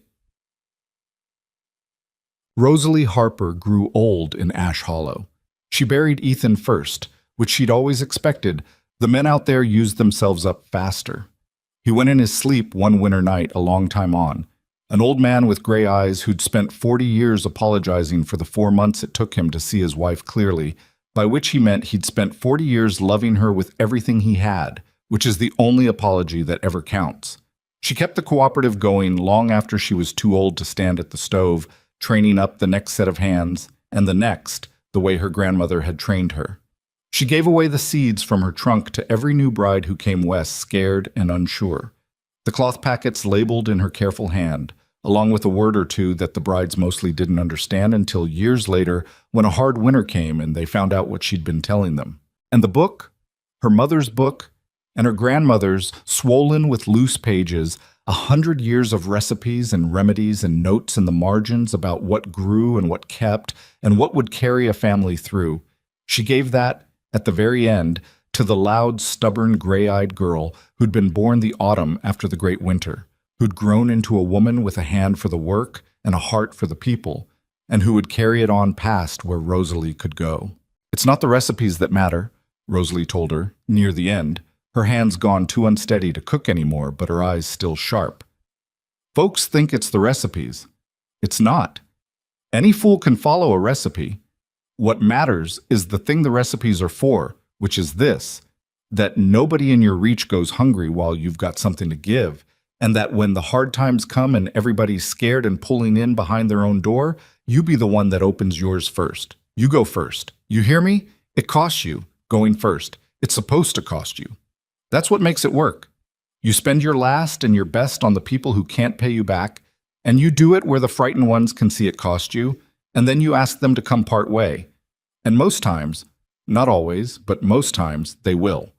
People are better than their fear, child, but somebody's got to go first and show them it's safe to be. Be the one that goes first. That's the whole of it. That's everything in this book and everything I know. And it'll outlast me and you both if you pass it on. The girl took the book, and she passed it on. And somewhere out on the high plains, a county that had once laughed at a plus-size bride no one believed in went on getting through its winters, year after year, on the strength of a thing she'd carried west in a trunk and taught them with an empty cellar. That the measure of a person was never the size of their body or the strength of their back or how much they could hold on to alone, but the courage and the compassion and the plain hard wisdom they were willing to share when everyone else had nearly given up. She'd been too much, the world told her, her whole life. She turned out to be exactly enough. More than enough. Enough to go around, with some left over, stored against the winters still to come.